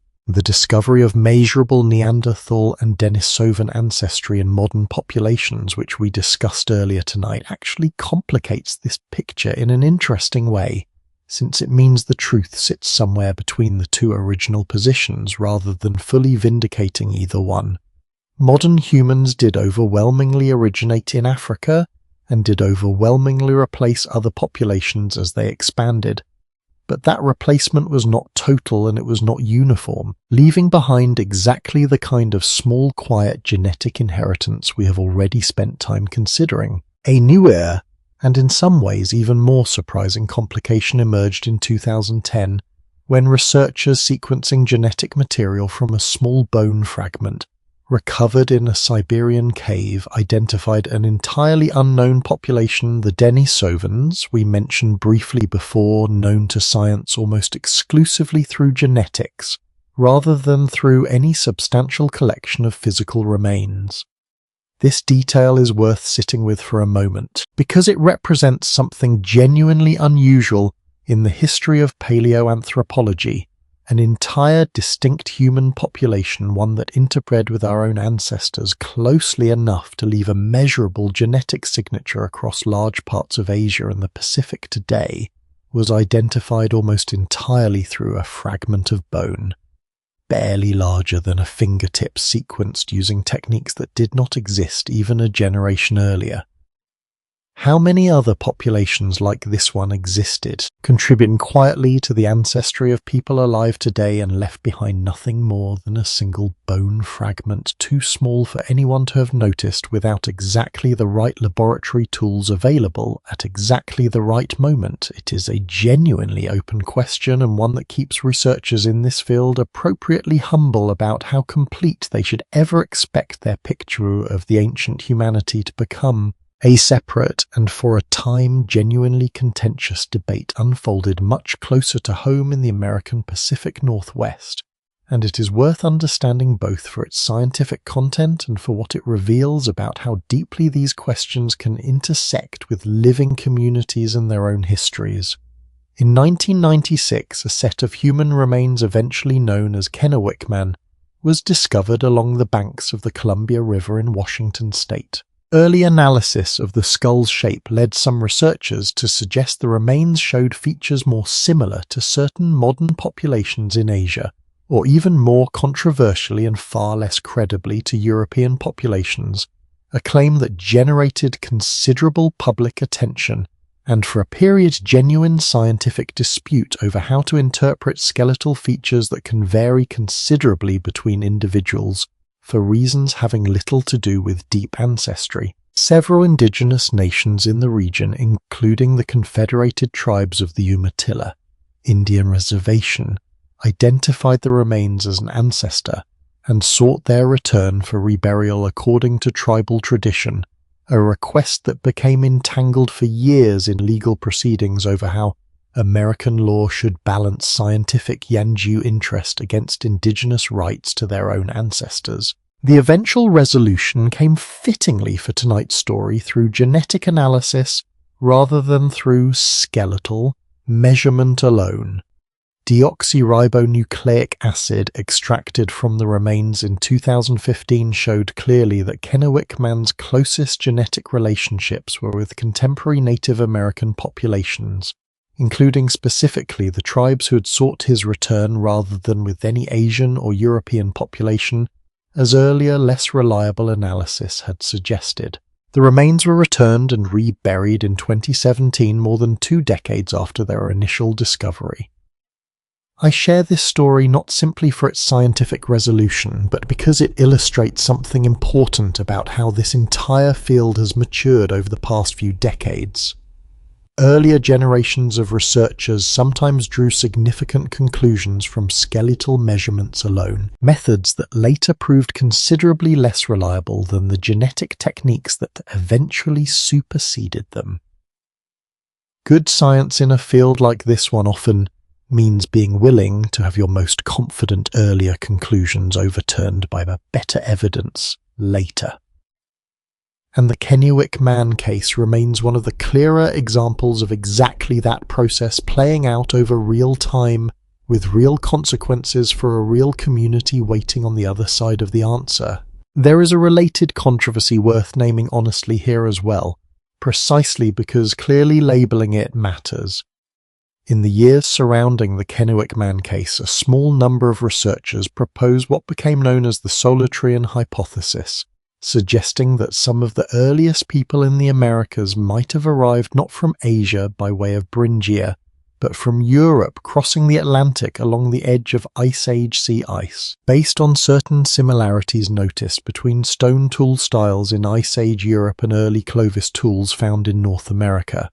This idea gained some public attention for a period, but it has not held up well against the accumulating weight of genetic evidence which shows overwhelmingly that Native American populations share their closest ancestry with populations in Siberia and East Asia, not with Ice Age Europe. The vast majority of specialists in this field consider the Solitarian hypothesis a minority position at best, unsupported by the genetic record, and I mention it here specifically so that its status remains clear rather than left ambiguous, since fringe ideas like this one occasionally circulate more widely in popular discussion than the actual weight of evidence would ever justify among the researchers doing the closest work.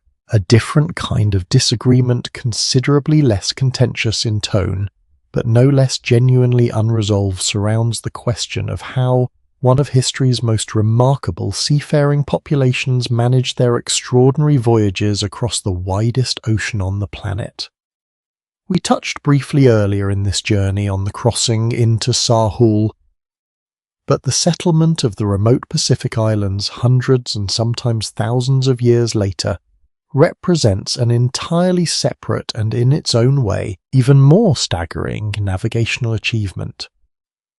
Beginning somewhere around 3,000 years ago, and continuing for roughly 2 millennia afterward, seafaring communities originating near Taiwan gradually spread across an enormous expanse of the Pacific, eventually reaching islands as distant from one another as Hawaii, Easter Island, and New Zealand, a triangle of ocean spanning many thousands of miles with almost nothing but open water and scattered tiny land masses in between. For much of the 20th century, a genuine and occasionally sharp debate divided researchers over whether this remarkable spread represented deliberate planned navigation, or whether it might instead reflect a pattern of accidental drift voyages, boats blown off course by storms that occasionally by chance happened to wash ashore on a previously unknown island. This was not merely an academic curiosity.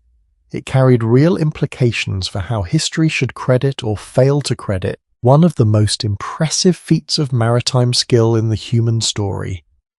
The drift hypothesis gained a considerable public following in the mid-20th century, partly through a famous experimental voyage in which a raft called the Kon-Tiki was deliberately allowed to drift across the Pacific from South America, an experiment that demonstrated drift voyages were physically possible, but that on closer examination by later researchers actually addressed a different migration question entirely and told us relatively little about how the vast majority of Pacific islands were genuinely settled. The more recent and considerably better supported consensus has shifted firmly toward deliberate skilled navigation, supported by a combination of computer modeling of ocean currents and wind patterns, careful analysis of the deliberate stage pattern in which islands appear to have been settled, and perhaps most convincingly by the recovery and revival of traditional wayfinding techniques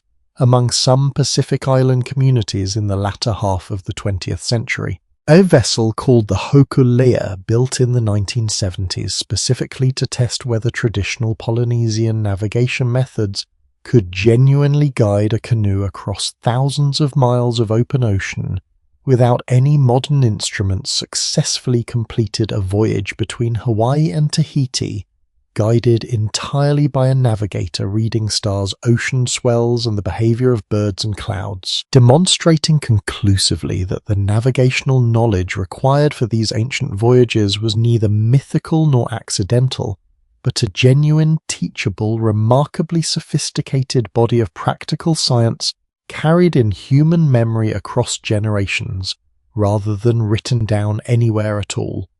Scholars still debate certain specific details, exactly which islands were settled first and in precisely what order, and how large the founding populations of certain remote islands actually were. But the broader question of intention versus accident has been settled about as firmly as questions in this field ever are.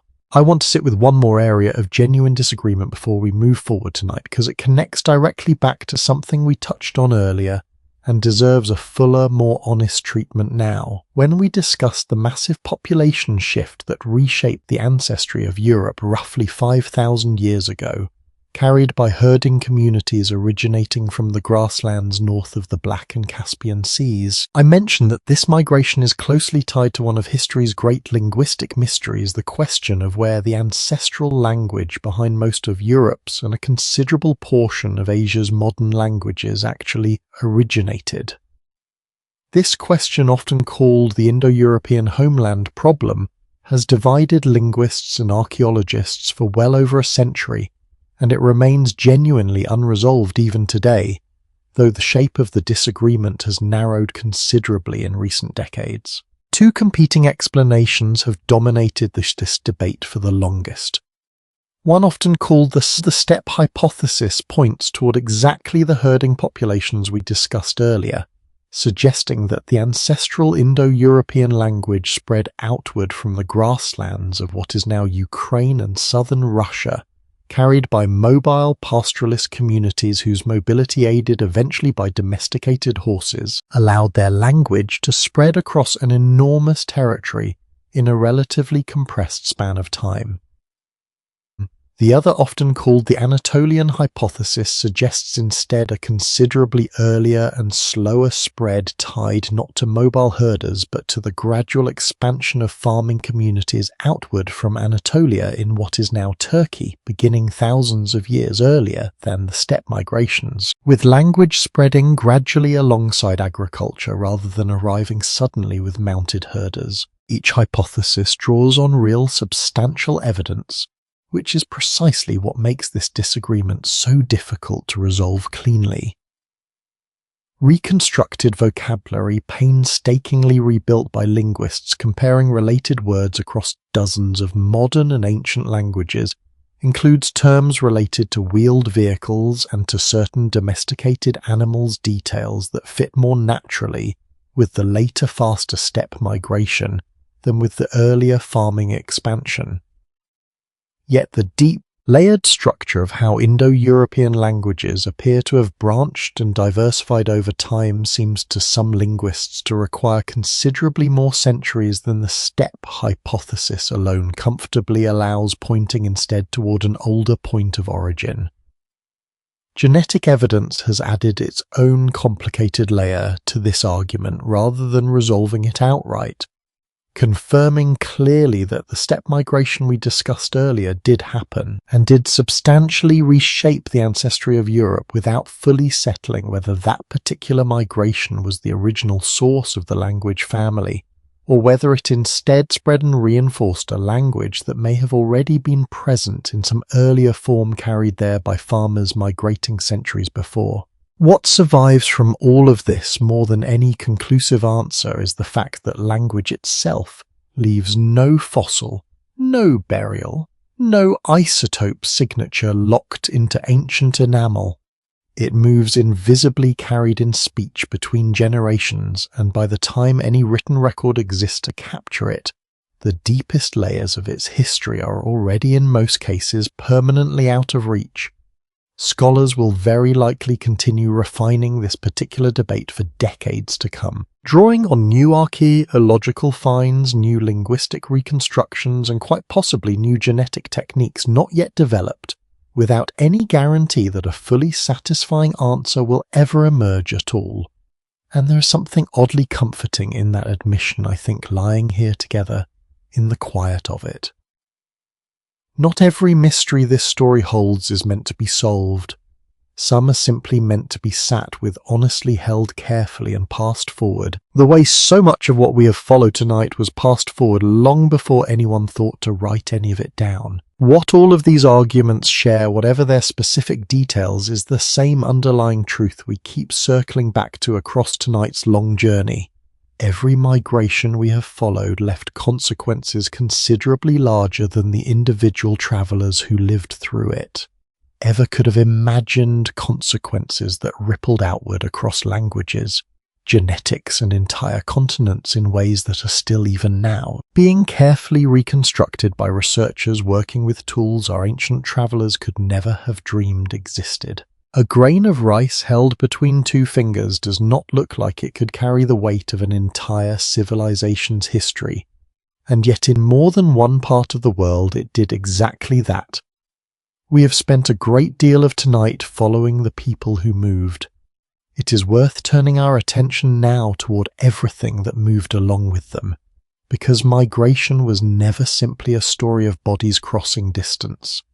It was just as often a story of what those bodies carried quietly, in their hands, their memory, and sometimes in nothing more than the seeds tucked into a pouch at their side and what that cargo went on to build in the places it finally landed. Consider for a moment one of the largest and least dramatically told population movements in the entire human story, a migration that unfolded across roughly 3,000 years and reshaped the linguistic and cultural map of an entire continent without ever announcing itself through conquest or a single decisive battle.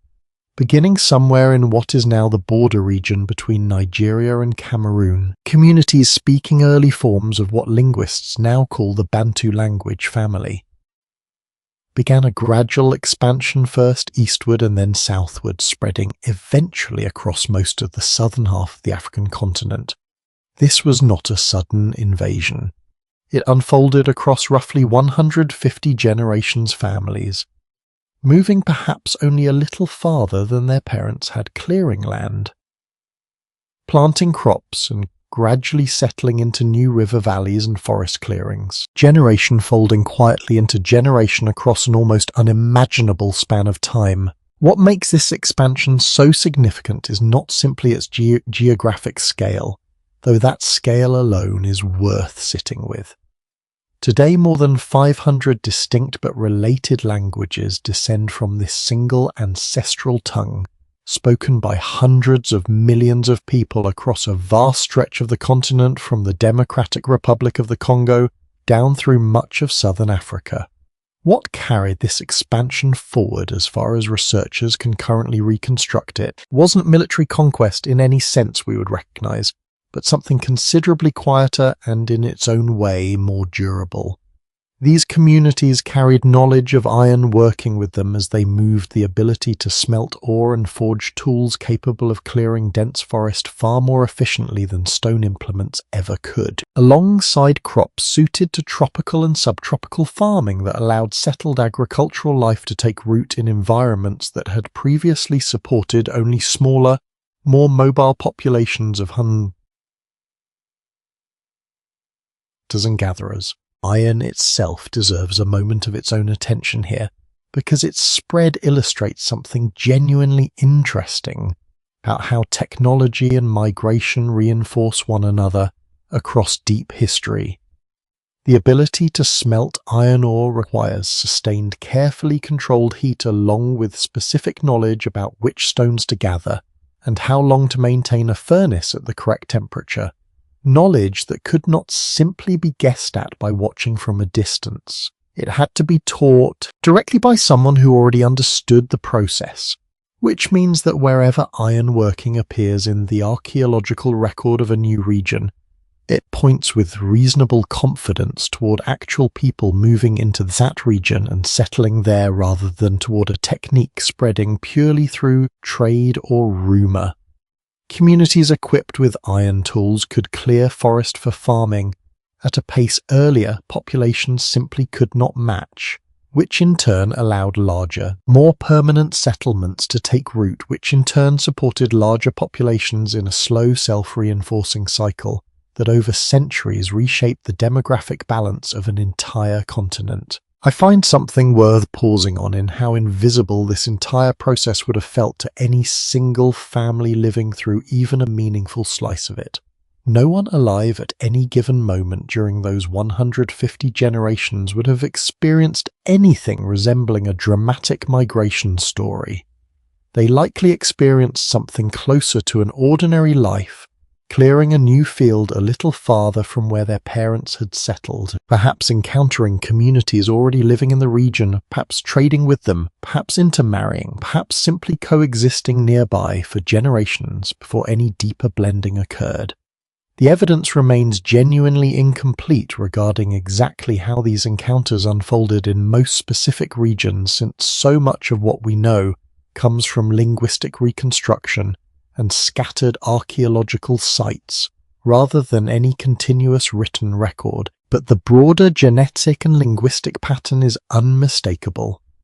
A slow, patient, largely peaceful expansion carried forward by ordinary families seeking new land ended up reshaping the language spoken by a larger share of the African continent's population than perhaps any other single migration in its recorded history. a different kind of cargo carried by ancient travelers, offers one of the more genuinely surprising pieces of evidence in this entire story, precisely because it comes from an unexpected source, a piece of fruit rather than a tool or a burial.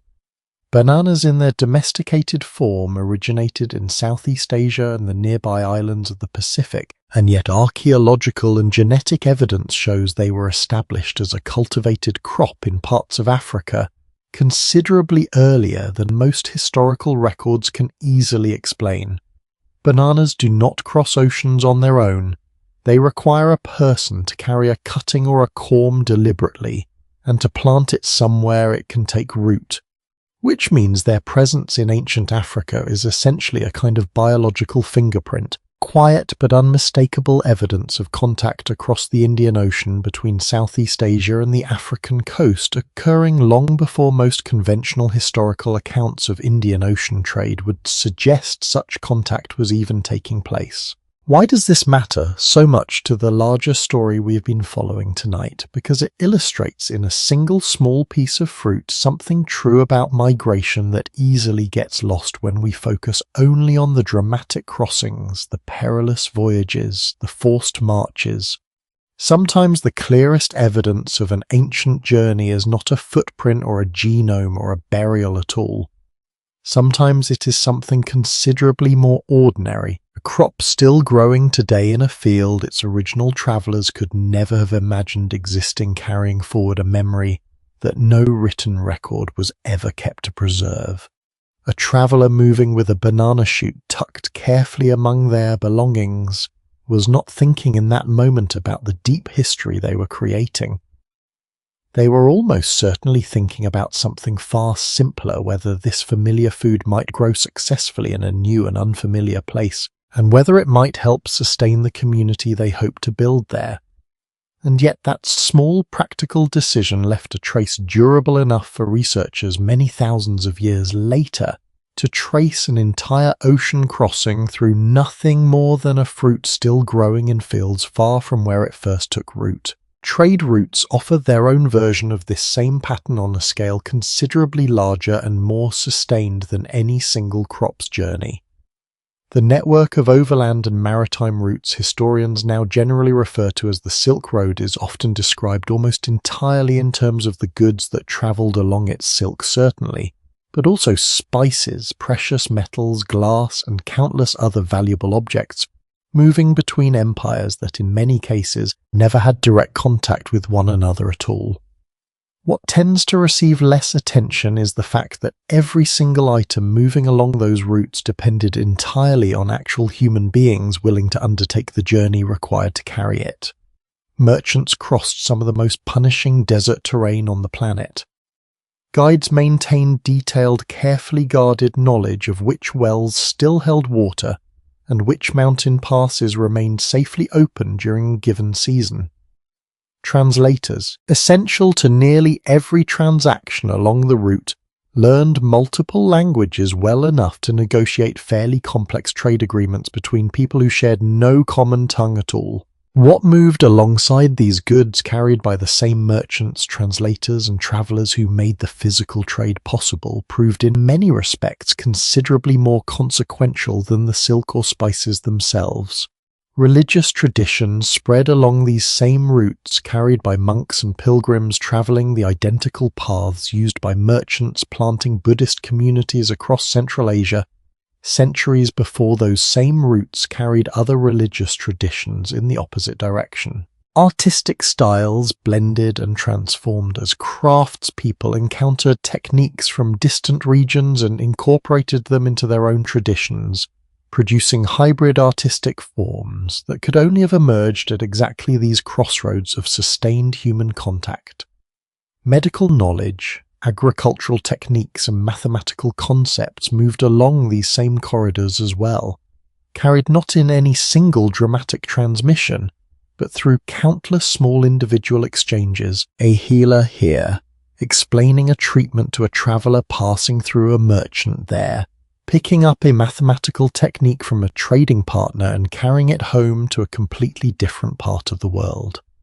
No single person walked the entire route from one end to the other in most cases. The exchange happened instead in stages, oasis to oasis, market to market, empire to empire. An enormous relay of human contact stretched across thousands of miles and in various forms. Well over 1,000 years, there is a considerably darker chapter connected to exactly this same pattern of movement and exchange, one that deserves honest acknowledgement rather than being left quietly out of the story. The very same routes and the very same patterns of sustained contact between distant regions that carried silk, religious ideas and mathematical knowledge across Eurasia also tragically carried disease along identical pathways. Historians studying the devastating outbreak of plague that swept across Europe and Asia during the 1400s increasingly believe that trade routes connecting Central Asia to the Mediterranean world played a significant role in its remarkably rapid spread, carried inadvertently by merchants, travellers, and the goods moving alongside them across exactly the same corridors that had for centuries carried prosperity and cultural exchange in the opposite direction. The same connectivity that had enriched so many communities across Eurasia for generations became, during this particular crisis, the very mechanism through which devastation spread with the speed that would have been impossible in a less connected world. Movement this pattern reminds us gently but firmly has never carried only the things we might wish it carried. It has always carried everything the beneficial alongside the devastating indiscriminately, because movement itself does not choose what travels with it. A related and equally consequential exchange unfolded roughly 3 centuries later, following sustained contact between the eastern and western hemispheres after the 1500s in a pattern historians now commonly call the Columbian Exchange. Crops that originated in the Americas, maize, potatoes and tomatoes among them, spread outward across Europe, Africa and Asia, eventually becoming staple foods so thoroughly woven into regional cuisines that it can be genuinely difficult, without specifically researching the history, to remember they were entirely unknown outside the Americas before this period. The potato alone, once established across much of northern and eastern Europe, is credited by many historians with supporting substantial population growth across the region simply by offering a more reliable, calorie-dense crop than many of the grains that had previously formed the backbone of European agriculture. Moving in the opposite direction, wheat, sugar, cane, and domesticated animals, including horses and cattle, travelled from the Old World into the Americas, reshaping agriculture, transportation, and warfare across an entire hemisphere within a remarkably short span of time. This exchange, as we touched on briefly earlier tonight, carried devastating consequences alongside its more celebrated agricultural transformations, since diseases entirely new to the Americas, including smallpox, measles, and influenza, travelled alongside these crops and animals, encountering indigenous populations with no prior immunity to any of them. Historians still debate the precise scale of the resulting population loss across the Americas in the decades and centuries following.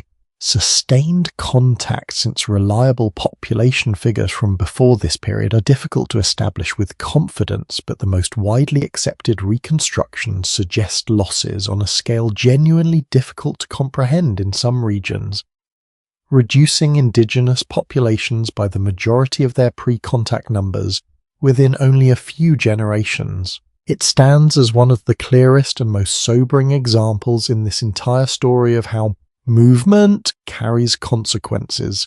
No single traveller could ever have intended or foreseen reshaping the fundamental biology of 2 entire hemispheres through nothing more dramatic on the surface than ships crossing an ocean that people had until that point never fully connected before.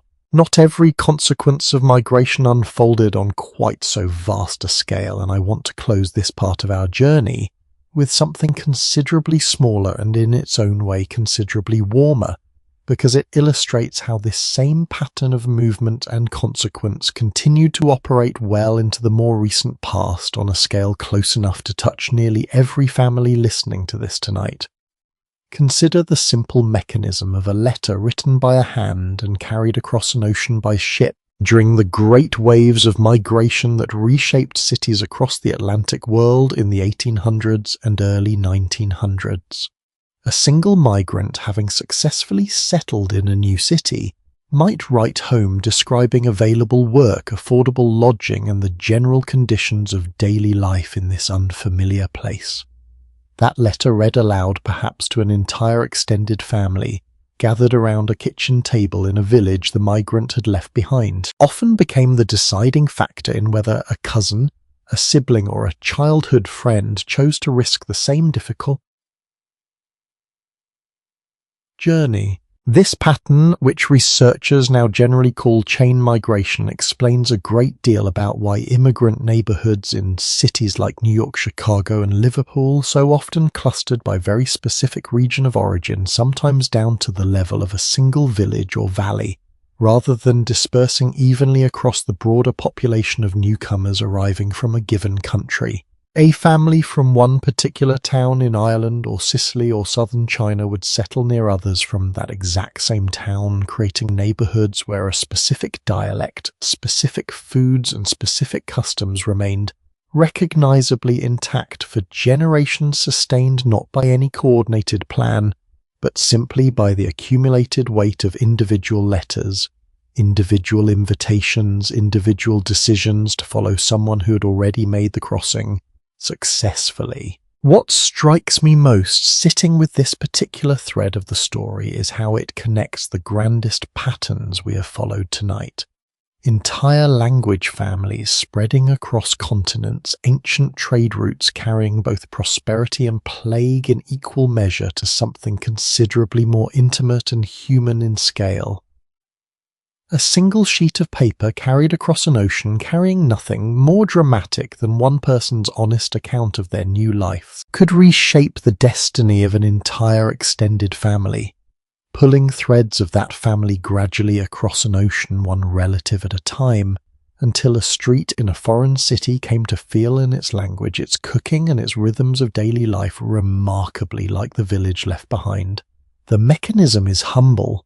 The consequence multiplied across millions of letters sent by millions of migrants across generations helped build entire neighborhoods, entire cultural communities, entire ways of belonging to two places, the one left behind and the one newly claimed simultaneously. All of this, the languages carried forward by ancient farmers, the crops that quietly rewrote diets across continents, the diseases that traveled the same roads as silk and scripture, the letters that pulled entire villages gradually across an ocean points towards something worth sitting with quietly before we move any further into tonight's story. Migration was never simply about the traveller reaching a destination. It was about everything the traveller set in motion afterward, consequences rippling outward across generations, most of them entirely unintended, many of them still shaping the world in ways the people who set them moving could never have imagined, and it is exactly that rippling ongoing consequence that carries us quite naturally toward the traces this long human habit of movement has left behind in the world we actually live in tonight. Somewhere in a laboratory today, a small tube of saliva is being processed, sent in by someone curious enough to spend a modest sum, finding out where their ancestors actually came from. And I think it is worth pausing on how strange that moment actually is when you set it against everything we have followed so far tonight.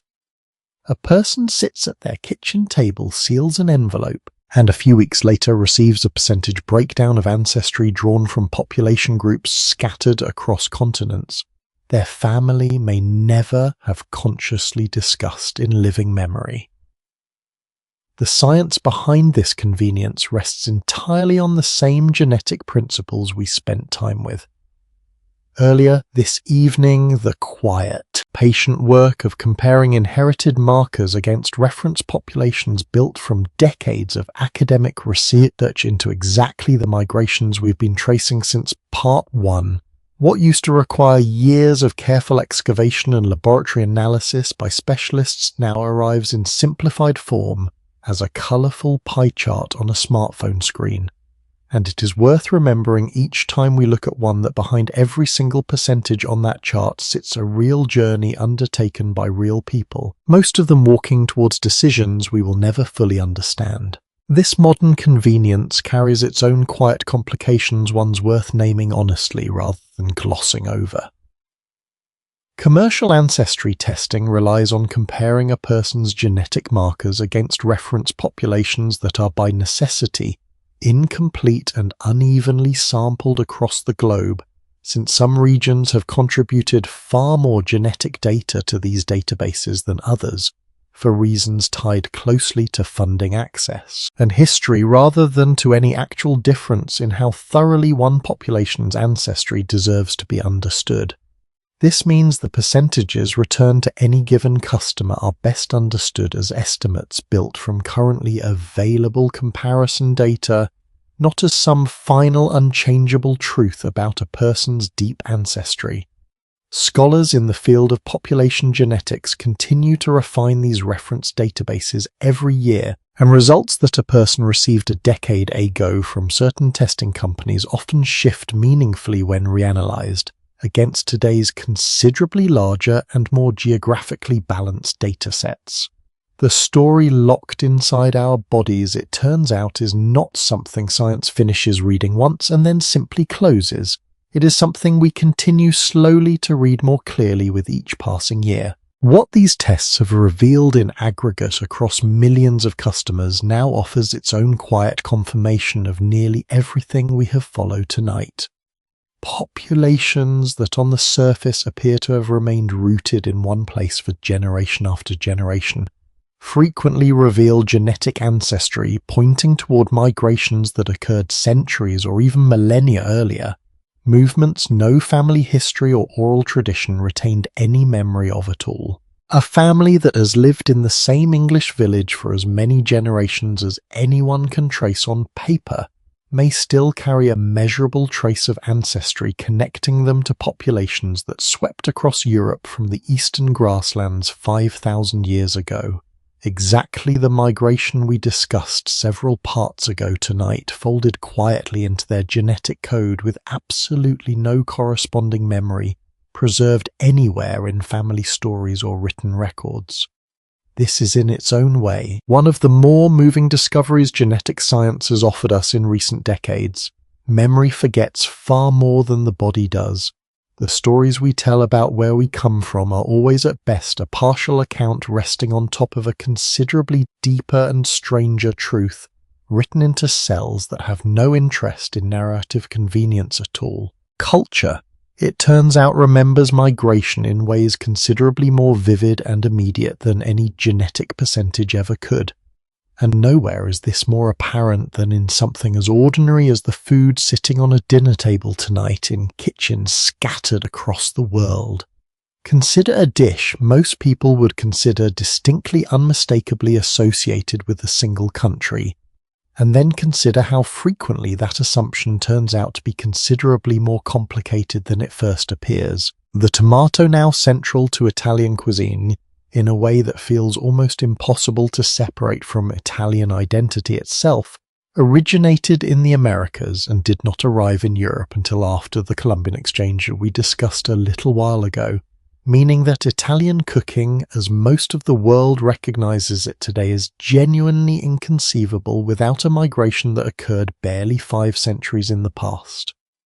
The chili pepper, similarly foundational to cuisines across large parts of Asia, followed the exact same path carried from the Americas by the same networks of contact and exchange that reshaped agriculture across 2 entire hemispheres. This pattern repeats itself with striking consistency once you begin looking for it. Curry in the specific form most commonly recognized in Britain today emerged not in India, directly but through a considerably more complicated history of contact adaptation and reinvention, connected to centuries of trade and colonial movement between the two regions, evolving into dishes that exist in recognizably similar form in neither location's earlier culinary tradition alone. Coffee, deeply associated in the popular imagination with countries like Colombia and Brazil, actually originated in the highlands of Ethiopia, carried outward across the Arab world through trade routes centuries before European colonizers eventually transplanted it to South American soil, where the climate happened to suit it remarkably well. Every one of these foods represents exactly the same underlying pattern we have followed all night, movement carrying something small and practical across enormous distances, planting it somewhere new and allowing it, given enough time, to become so thoroughly woven into a place's identity that most people eating it today have no idea it ever came from anywhere else at all. Music carries this same inheritance forward in ways that are in some respects even more immediate than food, because a taste can be replicated relatively easily once the right ingredient is available, while a musical tradition requires something considerably harder to transport. A living memory passed directly from person to person, often under circumstances that actively worked against its survival. We touched earlier tonight on the cultural resilience carried across the Middle Passage by enslaved Africans, and it is worth returning to that thread now with a fuller picture of exactly what grew from it. Call and response structures, rhythmic patterns, and musical scales carried by captives across the Atlantic did not simply survive intact in some untouched form. They blended over generations with European musical traditions, and with the specific, brutal conditions of plantation labor and forced worship, producing entirely new musical forms that had never existed anywhere in the world before that particular collision of cultures occurred. Blues born in the American South from exactly this blending gave rise in turn to jazz, to rock and roll, and eventually to the majority of popular music heard across the entire globe today, an inheritance traceable link by link back to musical traditions carried in memory by people who had been violently stripped of nearly everything else they owned. I find something worth sitting with quietly in that particular thread, because it complicates any simple story we might want to tell about migration and its consequences. The same forced crossing that represents one of the darkest chapters in this entire night's journey also undeniably gave rise to musical traditions that now shape the emotional lives of people across nearly every country on Earth. People who may never learn or think to ask where the rhythm moving through their favorite song actually originated. This is not a redemption of what happened during the Middle Passage. Nothing redeems that particular history, and it should not be asked to. But it is an honest acknowledgement of something genuinely true about how culture moves through the world, carried forward by people who often had every reason to let it die quietly and chose again and again, generation after generation, not to. A more recent and in its own way considerably gentler thread connects this same pattern of cultural survival to migrations still within living memory for some people listening tonight.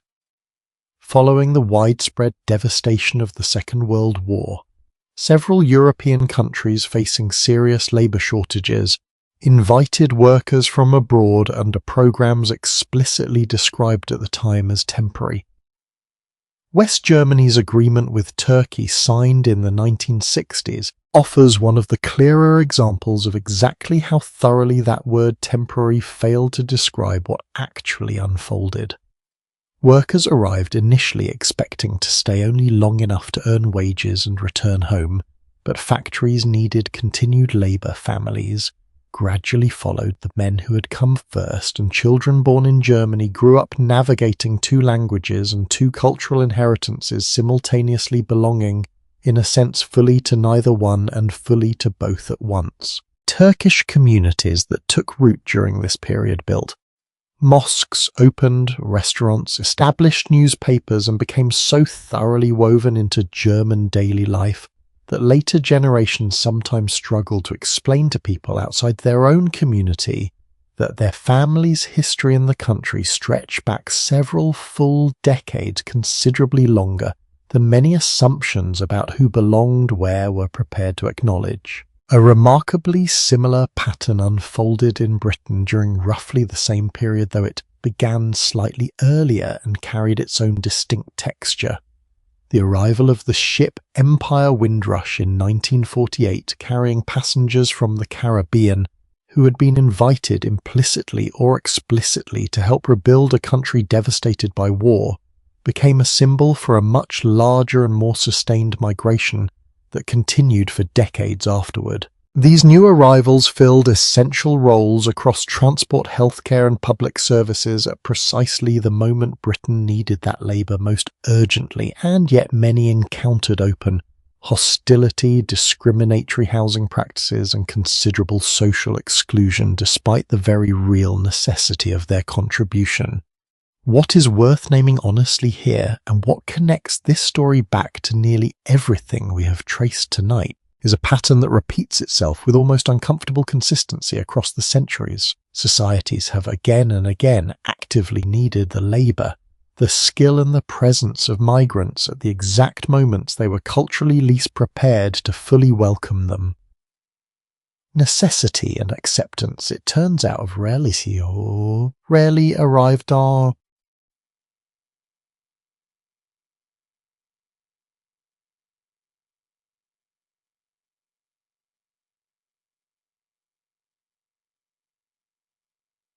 The most recent chapter of this long human pattern is unfolding right now in cities most of us could point to on a map without hesitation, though we rarely think of their growth in the same terms we might apply to ancient migrations. Shenzhen in southern China existed as a relatively modest border town as recently as the late 1970s, home to perhaps 30,000 people. Within roughly 4 decades, following its designation as a special economic zone and the resulting flood of workers arriving from rural provinces across the country, its population grew past 12 million, a rate of urban growth without any clear precedent anywhere earlier in recorded history. Millions of individual decisions, a young worker leaving a rural village for factory wages, a family choosing to follow once initial reports of opportunity proved reliable, accumulated into something that reshaped an entire regional economy within a single working lifetime, the same underlying mechanism of chain migration we discussed earlier tonight, simply operating at a scale and speed no earlier century could have supported. What ties every thread we have followed in this particular part of tonight's story together? The ancestry hidden inside a saliva sample, the tomato reshaping Italian cuisine, the blues, rising from unspeakable suffering, the Turkish shopkeeper whose grandchildren consider Germany simply home, the worker arriving in Shenzhen with nothing but the hope that the rumours of opportunity were true, is a truth. This entire night has been circling patiently since that first footprint at the edge of an ancient lake. Migration does not end. It does not conclude neatly with an arrival, a settlement, a generation that finally fully belongs without complication anywhere at all. It continues quietly in the food we eat without questioning its origin, in the music that moves us without our knowing exactly which century or continent first gave it shape in the ordinary decision, made somewhere in the world at this very moment by someone weighing the risk of leaving everything familiar behind against the hope of finding something better somewhere else. That decision is being made again right now by someone we will never meet in circumstances remarkably, achingly similar to every journey we have followed together tonight, and it is worth carrying that thought gently with us as we turn finally toward everything this long human story has left us to understand. We began this night beside a shallow ancient lake, watching a young woman carry a tired child across wet ground that would harden over 20,000 years into something that could still speak to us long after her name, her language, and everything she believed about the world had gone completely silent. It seems fitting now near the end of this long journey together to return to her once more, not because her story concludes anything, but because it never really left us at all. Every path we walked tonight, every ocean crossed, every desert that opened and quietly closed again, every ship that carried hope in one direction and grief in the other, was simply a different version of exactly what she was doing on that ordinary afternoon so long ago, moving forward, carrying what mattered, trusting a ground that offered no guarantees. I want to hold for a little while longer everything this particular kind of history keeps trying to teach us, because it rarely arrives as a single lesson. It arrives instead as a pattern repeating itself with such astonishing consistency across tens of thousands of years that it starts to feel less like history and more like something closer to human nature itself. We are a species that measures safety differently than most other creatures do. Given the choice between a known world that was slowly narrowing and an unknown one that might just possibly offer more, our ancestors chose the unknown again and again, not recklessly, not without grief, but deliberately, generation after generation, carrying forward everything they could not bear to lose and leaving behind everything they could not carry. Think back for a moment across everything that walking eventually built. A green window opened briefly across the Sahara and a family crossed through it, never imagining that their descendants would look at the very same ground and see nothing but sand with no memory at all that water had ever gathered there. A group stood at the edge of open water near what is now Southeast Asia, with nothing visible on the other side, and built something anyway, and paddled into a silence that could easily have swallowed them without a trace. A population settled quietly into a grassland that no longer exists on any map, adapting to a world that would eventually vanish beneath the sea so completely that researchers only recently understood to look for it at all. Each of these journeys was in its own moment simply someone's ordinary life.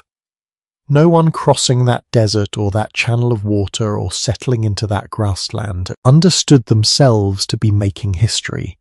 They understood themselves to be trying to survive the season in front of them, and perhaps if they were fortunate, the one after that as well. Power moves and fades in ways that migration exposes with particular clarity, and it is worth sitting with that, honestly, before we let this story rest.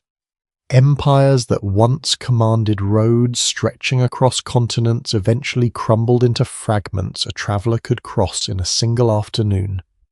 Trade networks that connected the known world for centuries, carrying silken scripture and disease along the very same paths, eventually fell quiet their roots reclaimed slowly by sand and grass. Civilizations that believed their language would outlast time itself watched it fade from daily use within a handful of generations, preserved only in fragments some future scholar would need to painstakingly reconstruct from broken pottery and half-legible inscriptions. And yet the people themselves, the ordinary families who walked those roads, farmed those fields and buried their dead in that soil, kept finding ways to continue. Their names are mostly lost to us now. Their decisions, made under pressures we can only partly imagine from this distance, are folded quietly into the ancestry of nearly everyone alive today, whether they know it or not. There is something worth holding on to carefully here, something easy to lose beneath all the dates and discoveries we have gathered across this long night together. Ordinary people did this, not conquerors most of the time, not kings or generals or the handful of names that happen to survive in a history book. A mother deciding whether the risk of leaving outweighed the certainty of staying exactly where she was. A young man trusting a raft he had built with his own hands to carry him toward a horizon, holding absolutely nothing he could see yet. A family walking through winter rain because a government backed by soldiers had decided their homeland belonged to someone else now.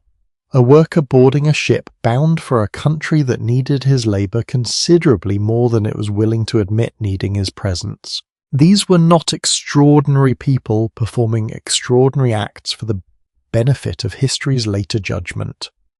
They were doing what needed to be done quietly, the way people always have, and their courage is no less real, no less worth remembering for having left behind no monument at all. I keep returning in my own mind to how much of what we carried through tonight survives in places we would never think to look for it.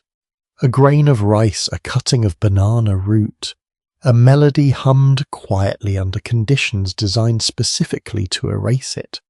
History likes to remember the treaties and the battles, the years carved onto monuments, the names inscribed above doorways. But so much of what actually endured from every migration we followed tonight endured in considerably smaller, considerably more stubborn forms. A recipe that outlived the language it was first spoken in, a rhythm that outlived the chains meant to silence it entirely. A fragment of ancestry folded invisibly into a body that carries no memory of the journey at all and yet carries its evidence anyway quietly in every cell. If there is one final piece of evidence worth leaving you with tonight, let it be this. In a research laboratory not so many years ago, scientists studying ancient remains recovered from a cave in Siberia sequenced genetic material from a bone fragment barely larger than a fingertip, and in doing so, identified an entire population of ancient humans that no one until that exact moment had known to look for at all. An entire people, their lives, their movements, their eventual disappearance as a distinct population existing in the historical record through nothing more than a single small bone, and the patient, careful science required to read what it had quietly been holding on to the entire time. They left almost nothing behind in the way we usually measure such things. No cities, no writing, no name we can attach to them with any confidence at all. And yet they persist today, in the genetic code of millions of people living across Asia and the Pacific, an inheritance carried forward by people who have never heard the word Denisovin and will very likely go the rest of their lives without ever needing to. That, I think, is the truest thing this entire night has been trying to say. Almost everyone who ever lived left no name behind. Almost every journey that mattered left no monument. And still, somehow none of it was wasted.